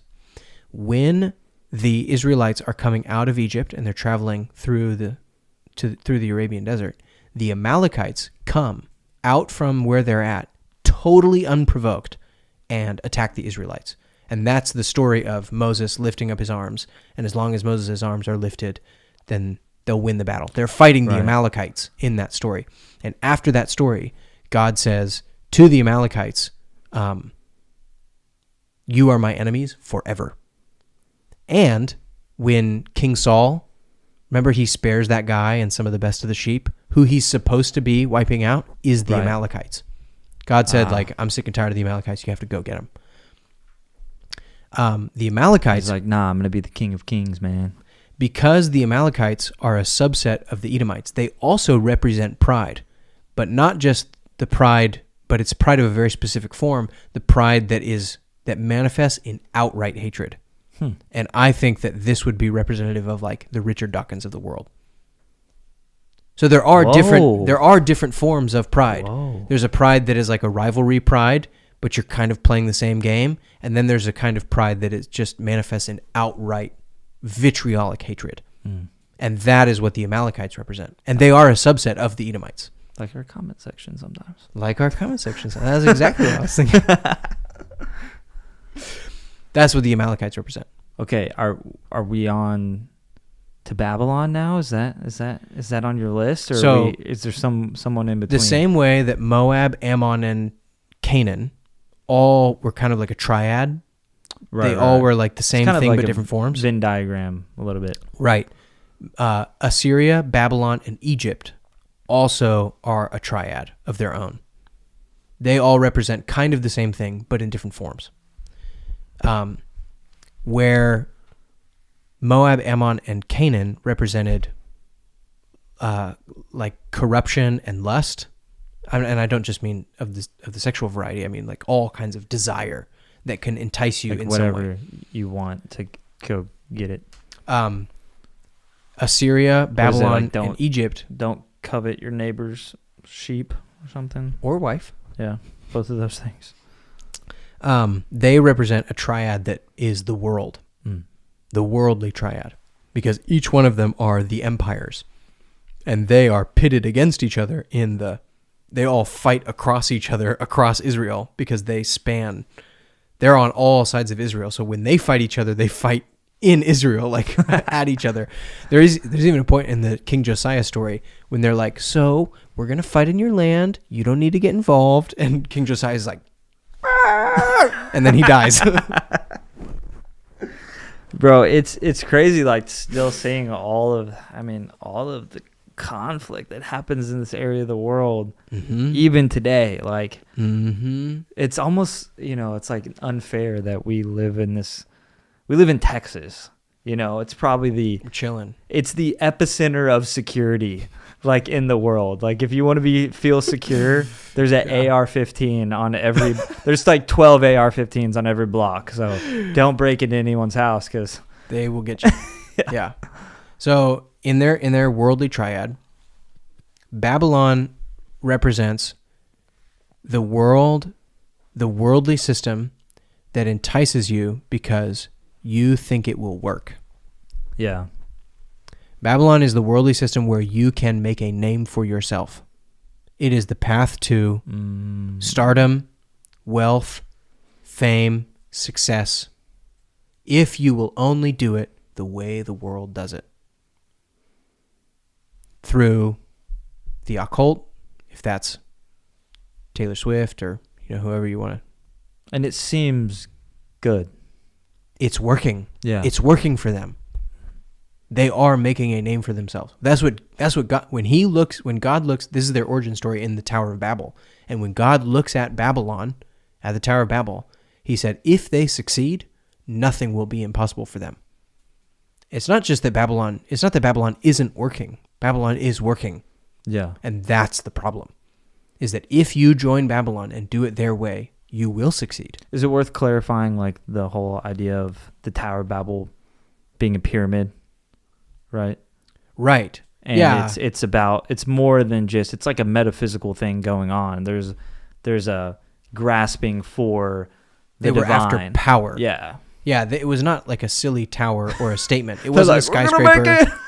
Yeah, it was not the It's like Burj some guy Khalifa. building bricks trying to get up to God or something. Yeah, this was not the Burj Khalifa. It was not just like- a statement. You think about it more of like kind of like an antenna or something. Yes, Yeah. an antenna for demonic and principalities. Yeah. And you see these things all like in different cultures. Oh yeah, doing they're the same everywhere. things. So someone gave all those cultures that idea. So that is the power. That is the role that Babylon plays. Egypt is similar. So I think Babylon would represent like celebrity culture, definitely. If you will just do it the world's way, right? Yeah. You can be rich and famous.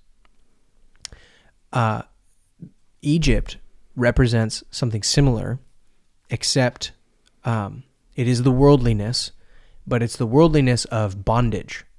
So while one is the worldliness of enticing, the same way that Moab is enticing and Ammon is bondage and pressure, this is the same contrast between Babylon and Egypt, where Babylon is enticing, but Egypt is bondage. It's you have to. If you do not do it the world's way, you will lose.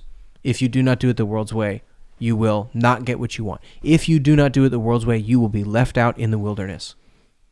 This is like, hey, if you want to make money, you can't have a family. If you want to have whatever you think you want to have, you can't do it God's way. You have to. It is the binding, and if you don't do it my way, you'll be stuck out in the wilderness. What about if you want financial well-being and freedom, you just hit the red button on your offspring, you know what I'm saying? Yep. Does that fill in that? Yep. I'm trying to be, trying to not get demonetized, you know what I'm saying? No, I definitely think while Babylon is like celebrity culture, Yeah. Egypt represents the grind set. All the things around money and economics that American, especially, culture tells us that you have to do it this way or you will never get ahead. You'll be left out, stuck in the wilderness. You'll never own a home. You have to live this way or else. And it is like bondage. That fear of failure. Yep. It is fear, bondage.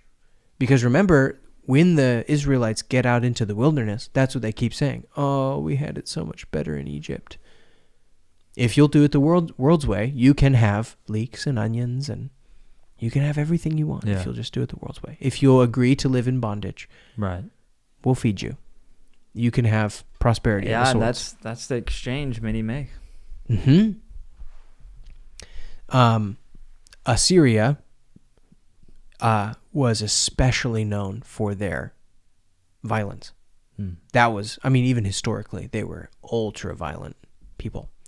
They were founded by Nimrod, the original emperor builder.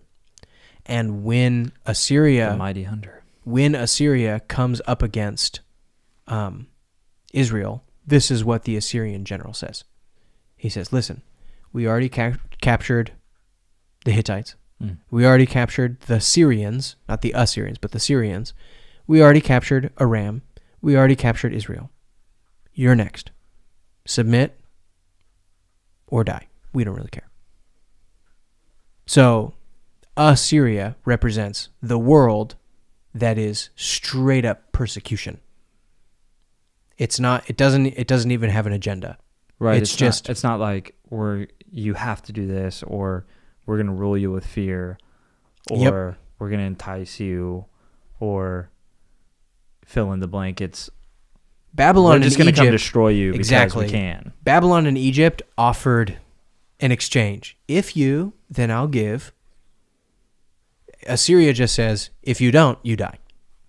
It is the straight up, and I'm thinking like Boko Haram, Iranian regime, just straight up persecution. Yeah. There's no agenda. There's no other than power. And if you stand in the way of my power, you're gone. We can just do this. We can do this. We have control over you. And if you don't listen to us, you're gone. That is the spirit of Assyria, is straight up violent persecution. No agenda, no exchange. You bend the knee, you live. You don't bend the knee, you die. You trying to find another map, or? Oh yeah, you got to do. Oh yeah, this one here. No, yeah, that's modern day. Oh, it has the colors. Yeah. So the green. Ben Abram says, "You're spitting facts, Michael." Oh, my man Spitting Ben. Facts. Love you, Ben. Can you not go back, or what? Because there was a different map, right? Oh, that's so awesome. Isaiah 19. So this one right, immediately to the right. Yeah. Yeah, that's it. So there you go. So you should know where Egypt or where Israel is. It says that it's in Egypt, but where Tyre and Megiddo is, that's kind of where Israel is. So you have the Assyrians in what is now modern-day northern Iraq. You have the Babylonians. Babylon and Uruk were down there in southern Iraq, modern-day Iraq. And then Egypt is located along the Nile over there in what is modern-day Egypt. So those are the mega kingdoms that kind of represent the world in this. Wow. So there you go. Is there a conclusion to all of this? Like, what do you think this kind of points at, like, for our lives now? I know you're talking about how it's archetypes, and these are things that often entice the individual, and it's the lusts of the flesh. Yeah. What's one way to kind of wrap that into a whole of, like, why does looking into these things matter? Why does understanding these narratives and stories, is it because God's trying to make us aware of these things through these nations? I think, okay, my own personal kind of devotional time, I'm reading through Deuteronomy. Yeah. And God... That's the book, man. It's cool. It is really cool. But God could have just given a law for everything. There's the one that's like, if you find a nest and there's the mama bird and the eggs, if you want to take the eggs, gotta let the mama bird go. So God could have given us laws for everything, in which case I don't even know how you'd keep track of them all, or ever have time to read them, or ever be even able to find out. Right, and that's what Galatians says, right? That the law was kind of a temporary thing to, like, kind of keep man in check in order for the fulfillment of the law, being Jesus, to come to fruition. In a completely practical sense, the law could never have been sufficient. What is much more effective, what is much more powerful, what goes a lot farther, is narratives. Right. If I can look at Balaam and the Moabites and the corruption at Baal Peor, if I can find myself in that story, if I can go, that story is like my story right now. It's like an operating system rather than just a set of rules. Yes. Yeah. Yeah.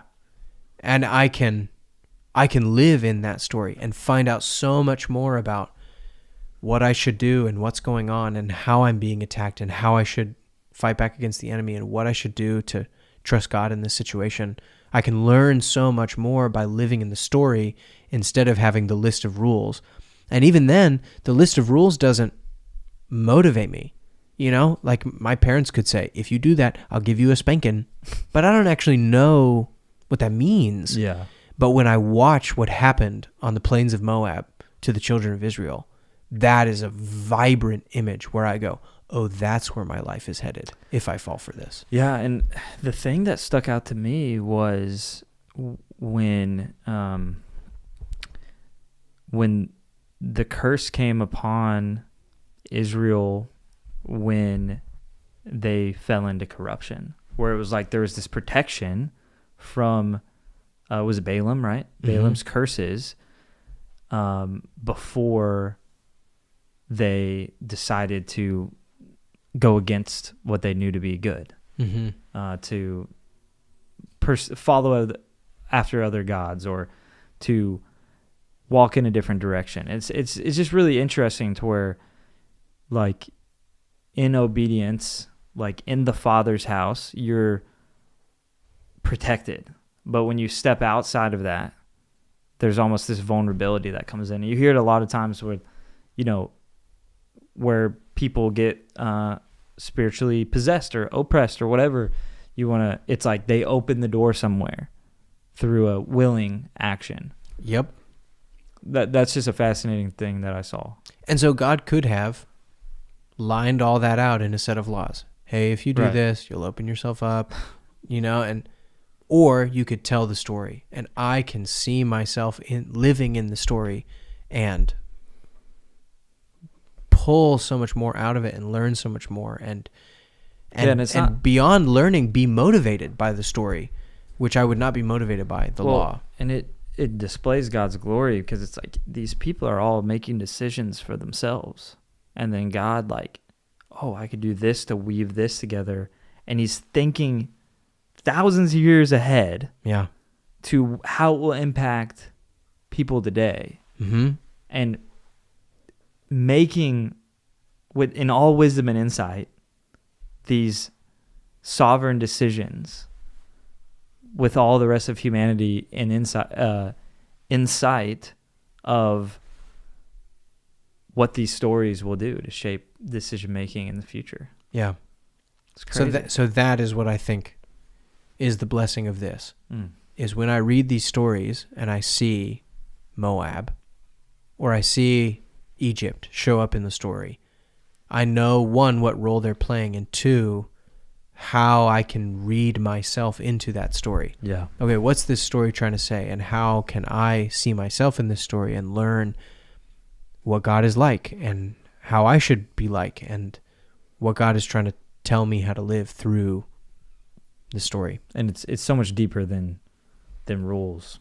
That's why I say, like, we've been talking about AI and thinking about AI. It's been a big cultural conversation with the DeepSeek stuff that came out. And it really is almost like the rules would be more of like a Google search. And then the narrative is more like you've trained the model on the stories. And then it can make decisions and create from the baseline knowledge that you've given it. And it's more effective than just the list where you have to scroll through it. And it's more efficient, you know. And so it is interesting how these narratives can penetrate deeper into our core where we don't even have to necessarily be thinking about the narrative, and we're still making decisions in light of the revelation that came through those stories told for us.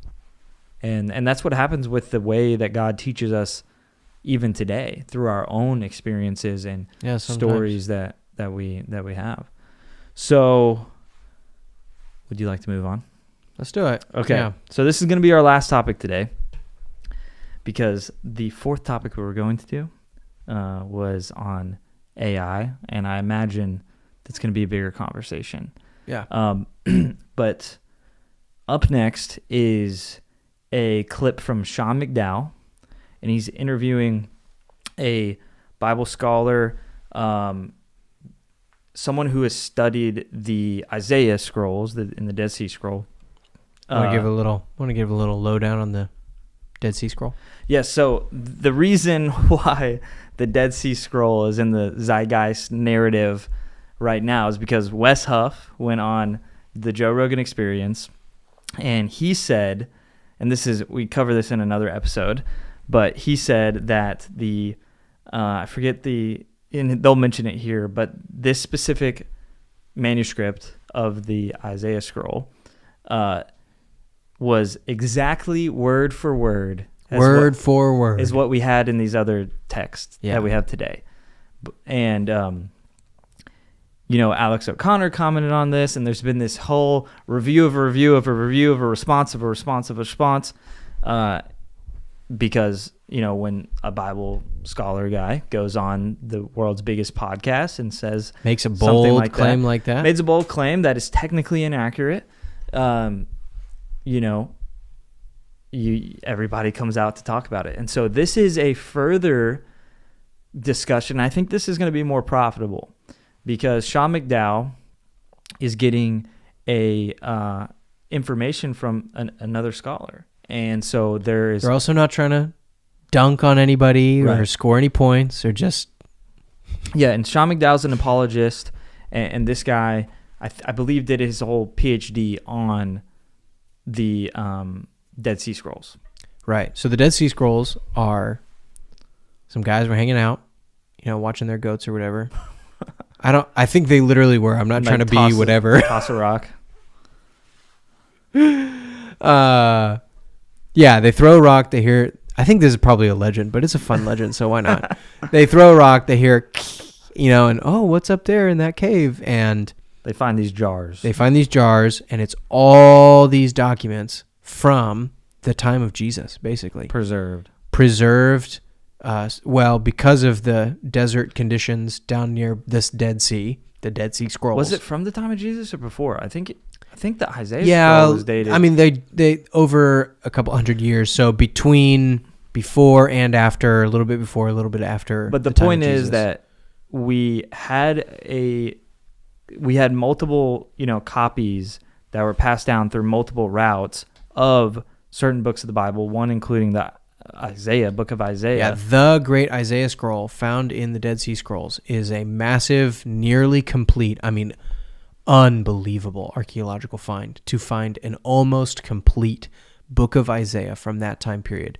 Unreal, amazing, just as a matter of archaeology and science, whoa, we actually found something like this. And you'd think after those discovery, and this happened in the 1960s, right?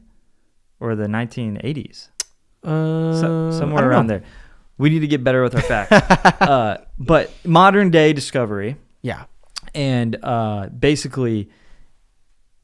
it blew archaeologists away because the accuracy of the text today to this thousands of year old document. Right. The oldest one we had before we found the Dead Sea Scrolls was from the 1100s, from the medieval ages.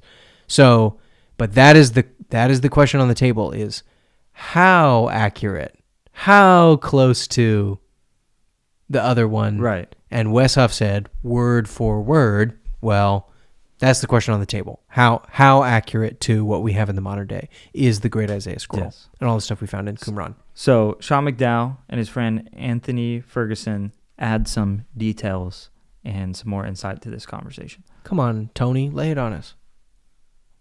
1Q Isaiah A also loves to do this double consonant called a Vav Aleph. And it's very, very strange, or Yod Aleph. So there's this conjunction called ki in Hebrew. And ki can mean things like for or when and because.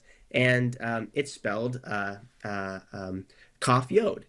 But in 1Q Isaiah, it's often spelled with an aleph at the end. I mean, it just has a different spelling practice, Sean. So if in your statistics you're going to include all of that, then obviously the statistics are going to be much, much lower. Also, Sean, this might seem very technical, but what counts as a word? That's a very, very important point we need to make.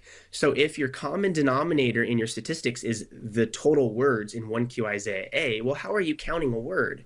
So Melech, for example, is the Hebrew word for king. But if you add a pronominal suffix like malko or malki would be my king, malko would be his king. Is malko one word or two words, right? So if malko in your statistics is just one word, well, then your common denominator, like your total words in 1Q Isaiah A, is going to be much, much less. And therefore, the amount of variance is going to be much, much less. So I think we're seeing different statistics thrown out there because we're counting the words and the variance differently in 1Q Isaiah A. Also, some people give statistics that aren't exhaustive, and that should be understood. Even in my dissertation, it wasn't an exhaustive analysis of every single difference in 1Q Isaiah A, and we can get back to that in a moment if you'd like. But some scholars, they do like the differences in one column or in a group of columns. And then what they do is they say, well, this is the statistics for this group of columns. And then, in the bigger argument, it gets lost that this wasn't an exhaustive analysis of everything on the text. So I think these reasons are going to yield slightly different statistics. In my dissertation, I think I wrote it down somewhere. I analyzed 25,374 words. And what I did was I used malko as two words. So you have melech as one word, and you have the pronominal suffix as another word. Some people might debate that. They might not quite want to do it that way, but that's what I did. So I analyzed 25,374 words.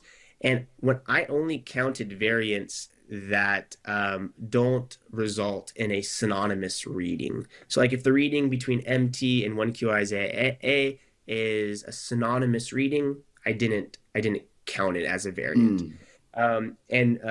So all of the readings that yield a different meaning, whether or not that meaning was very significant or not very significant, the text aligned 96.44%. There were 903 differences that yielded a difference in meaning. So it yielded a 96.44% alignment between MT and 1Q Isaiah A. But then I had this other set of statistics where if I eliminated all those differences that result from the scribal process, so a scribal error, for example, a letter sounded the same, it looked the same, a scribe's eye skipped from one line to the other line, or he interpreted the text, he was updating the text to fit its contemporary usage, things like that. If I eliminated all of those differences and I was only left with these differences, like, hey, I don't know how these got here. Like there isn't any apparent reason. I yielded 31 differences, which led to a 99.88% alignment between MT and 1. Differences? 31 differences.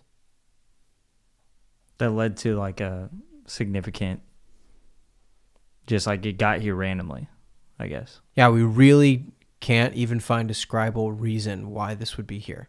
Like a logical reason why this would be here. Okay, when he said 900, I was like, if you copied this book of Isaiah once a year, that's less than one change a year. That's like one word changes every year you do it. That's pretty good. Yeah. But 31 changes and he in mentions 1,100 years? A scribe like changing the way something is phrased to kind of update the right. current thing. So 900 differences in meaning. And then he was saying he reduced it down even further of like, these are actual, like, these 31 are actual different things that weren't previously in the text in any capacity. Like, you could say, oh, well, like a different interpretation. Like, whenever you go from the original manuscript to like NIV versus NET versus Right. KJV. You're going to get translator biased in there, but you're still getting more or less a pretty similar meaning from those. But let's continue, because I there's a part I want to get to that is just fascinating, the conclusion that he comes to in all of this. QIZAA. So just my statistics. I mean, people might disagree with how I did this, but that's my methodology. And so I think you have differences in statistics for a number of reasons. What counts as a word and what counts as a variant is going to be the big things. That is so interesting. So on the lower end, it's like you've got what we would consider an A minus, almost into 93% and an A. On the higher scale, it's like 98, 99% similarity. But the difference between what we count as a word and some of the other particulars laid out is really helpful to assess. The methodology we start with shapes the conclusion that we come to. So if you were going to describe the relationship between 1Q Isaiah and the Masoretic text, how would you explain that relationship? 1Q Isaiah strongly suggests that it was copied from a proto-MT text. In other words, the text that 1Q Isaiah is copying from was probably, I don't want to use the word for word, right? Because we can't look at it, right? But it was very close to the MT text. So I would call 1Q Isaiah a popular text. This is not original to me. This is probably how most scholars would describe it. If you look at my dissertation, I have a long footnote that talks about all of the scholars that are describing it this way.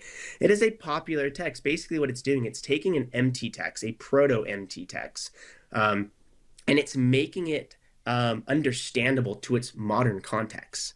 So it's changing the spelling. It's changing words, lexemes, so that it fits modern usage. It's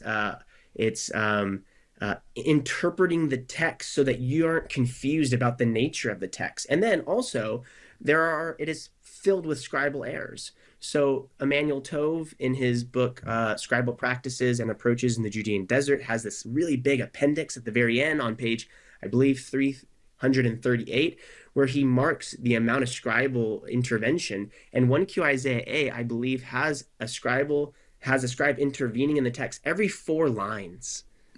So what that probably tells you is he didn't copy super carefully. So 1Q Isaiah is a popular text. It's updating the language to fit 2nd century Hebrew. It's also filled with scribal errors. And when you just apply common sense, Sean, you just apply common sense textual criticism to 1Q Isaiah, in the vast majority of instances, not in every instance, but in the vast majority of instances, the Masoretic text seems to be the more original reading than 1Q Isaiah.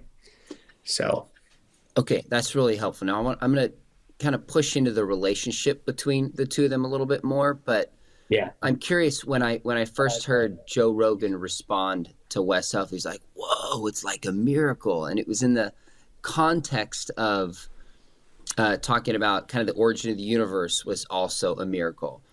I remember hearing that, thinking, I think we're using miracle in an equivocal sense. The origin of the universe is like Jesus walking on water. It is something supernatural. The copying of this, it's miraculous. Like if somebody makes a save in a volleyball game, it's like, whoa, that was like a miraculous save. But we don't really mean it was supernatural, like God had to intervene. Would you use the term miraculous in kind of the second sense of like, wow, this is remarkable? Or do you just want to reserve as a textual critic in a different forum than kind of somebody who's learning this like Joe Rogan, who's like, whoa, and that's just his natural, spontaneous response? What would your take on that be? Yeah, so two things come to my mind. I hope I don't lose either of them. But the first thing is, I think it shows what Rogan's expectation was. Oh, that's interesting. Like for him to be able to be like, oh, that's a miracle. And then I guess Wes Huff has reached back to Joe and clarified, and he still thinks it's a miracle. I think like what that shows, Sean, is like, a person who's not an expert in the Dead Sea Scrolls, like what they're expecting wild stuff in the Old Testament, right? In the New Testament, they're expecting it to be radically different. And here's the thing, Sean, you know, like 1Q Isaiah A is not uncommon. Like when you look at the Dead Sea Scrolls, I would say it's a typical Dead Sea Scroll. Like the type of alignment you have between it and the MT, it's a pretty representative text. Not for every text, right? There are some texts that are different and hard to make sense of, and there are some texts that are very, very close to MT. But this is a kind of a normal text, Sean. Like the differences that are happening in 1Q Isaiah A, those are the differences happening in most of the text. They're scribal errors, and they're small changes that are typical of what a scribe copyist did. So I think what the first thing I would want to say, Sean, is Joe's response demonstrates that he's expecting these things to be completely different, and that's just not the case for most of these things. I think That's a for me, that's totally it. Yeah. Because I have heard him, before Wes Huff, talk about the game of telephone. And that is such a common thing thrown around the Bible. Right. Like, well, you know, the game of telephone, how could you possibly know what? I think that just blows it out completely out of the water. Like, no. Even given the game of telephone. Like if you say it's 93% accurate, even that is still like, That's an A. whoa, yeah, that's preserved. 95%? I mean, he gave 96 even with all the scribal errors. Right. That's And a then summa 99. cum laude, you know? Yeah. And now up to 99.8%. And I think that's the... Man, I don't know what else you could possibly ask for. To criticize 99.8%, I truly do not know what else you could possibly ask for. Well, because I think it's the thing of that it had to be supernaturally preserved, like in some way where it's like 100% of everything had to be supernaturally preserved for it to be God's word. Sure, yeah. But that's just not accurate. You don't need... Like, and that's the whole thing with translations. When someone goes, I'm a King James only, or I'm a, fill in the blank only. I've never heard of NLT only. Yeah. But even so, like, that's a good example. The NLT, it's a paraphrase, right? Yeah. So they took the ideas. It wasn't word for word. It's not super, super accurate word for word because they take the idea and then they rephrase it into modern language, and we still consider that a way that someone can get the gospel message.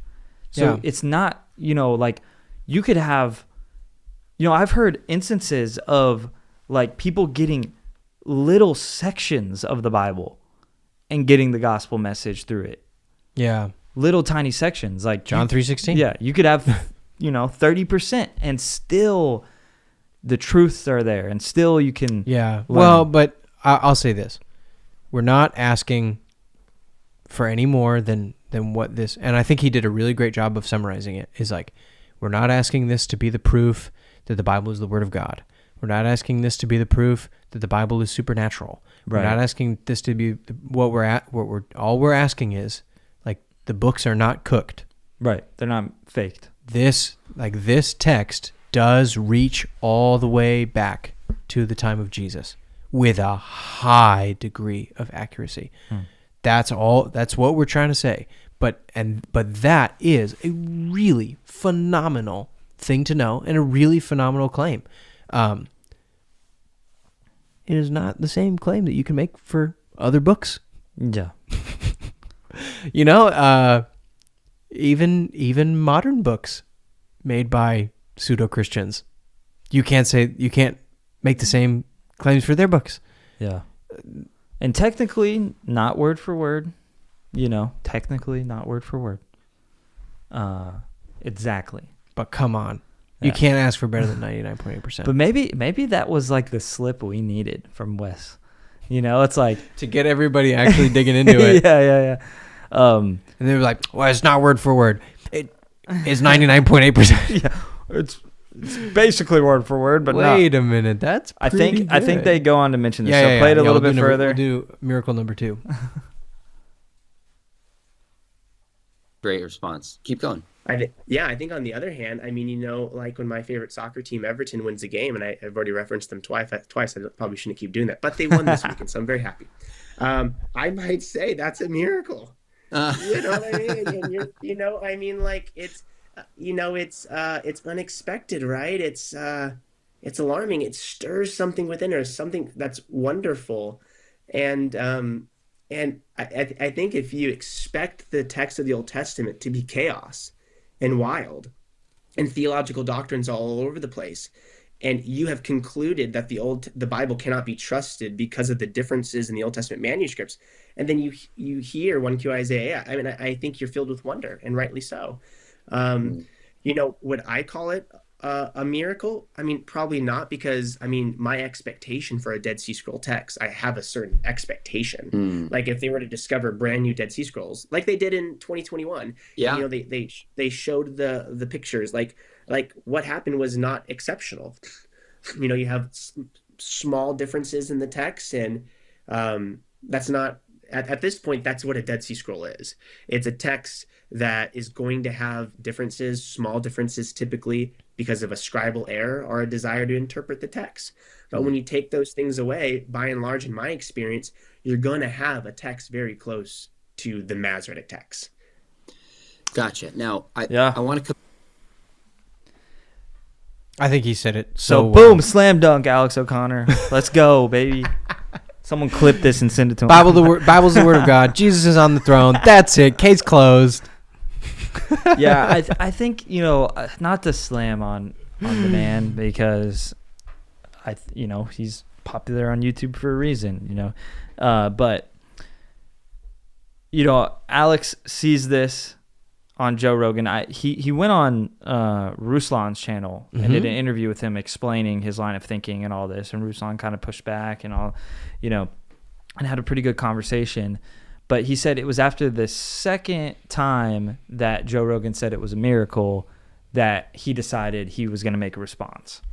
And so the thing is, but it seems like it was so fast. Like he goes, finds the one scholar friend he knows, looks up a little bit online, gets his key points to present, and just is, it's like, well, bam, gotcha. Like, I'm the cosmic skeptic. Here you go, coming to save the day for all the atheists. And I'm characterizing him very poorly, but that's what it seems like to me, but then you compare to this guy who's like spent so much time, and he's like, spent a lot of time with this studying is the truly scrolls. the expert. Yeah, exactly. This is truly, and so he knows his stuff. I mean, it's. Would you call it a miracle? I think he said it so well. I think that exclamation, "It's a miracle," captures the feeling. Yeah. But yeah, if you were to press me, no, I don't think that the text being the same over 1,100 years actually involved the supernatural hand of God intervening in a miracle. Yeah. But I do think that exclamation is... What about the Holy Spirit?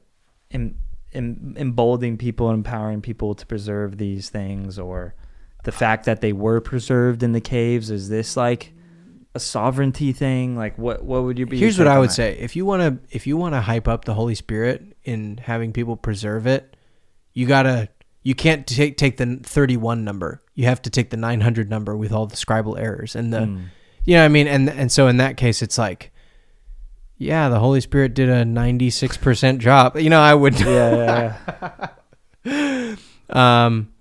no, but I do think... But God partners with humanity to see his will come. And so people made their decisions.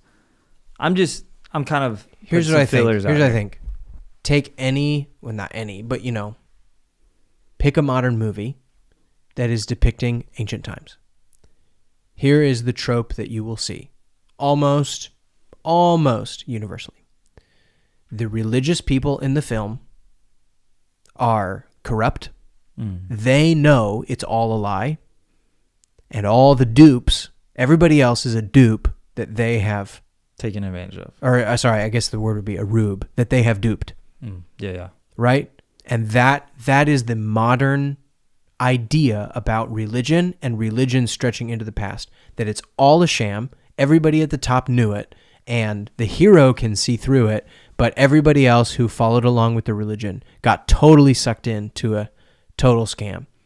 And I think the implicit thing behind that is the religious people were tinkering under the hood all the time to craft the perfect convincing story. Yeah, convincing and oppressing thing. Yeah. And I think that this is...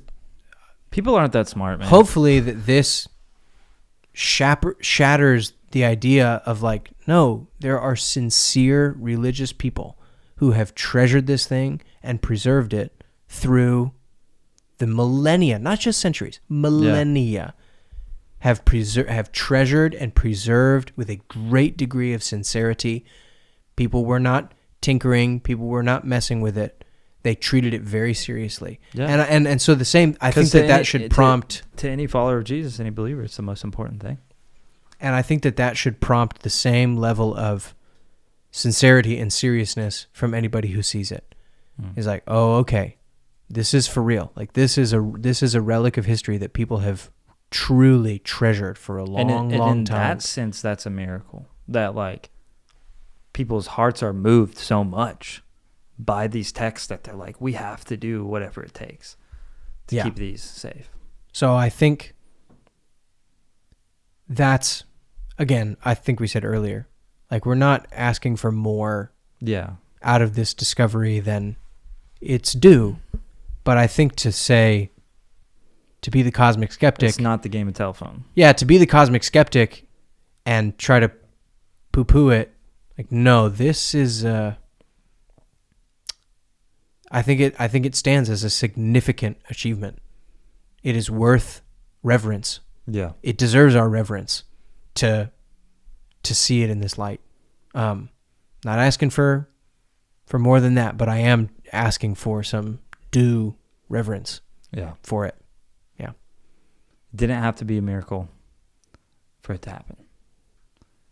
In the sense of a supernatural hand of God, but there is something, like the fact that oxygen exists or any of these natural things that are almost like, that's a miracle. The fact that we can think and we have mind, that we even would preserve something like that. Like, our lungs transfer oxygen and breathe out carbon dioxide, and there just happens to be this other thing out there that takes in the carbon dioxide and sends out oxygen. It's like, no, you wouldn't call it miraculous. It's actually it's natural. It's, exactly. It's nature, but it is miraculous. Anyway. Yeah. Okay. Well, who's praying? I don't know. Good idea, Bailey. Do you want to pray? No? You sure? Okay. All right, I'll pray. Lord, we thank you. We thank you. We thank you for your word. God, we thank you for all that you've given us. The glimpse of yourself that you've showed to us. Lord, we ask every day for a glimpse of you, that we could walk with you more nearly. In Jesus' name, amen. Amen. Hey, thanks for hanging.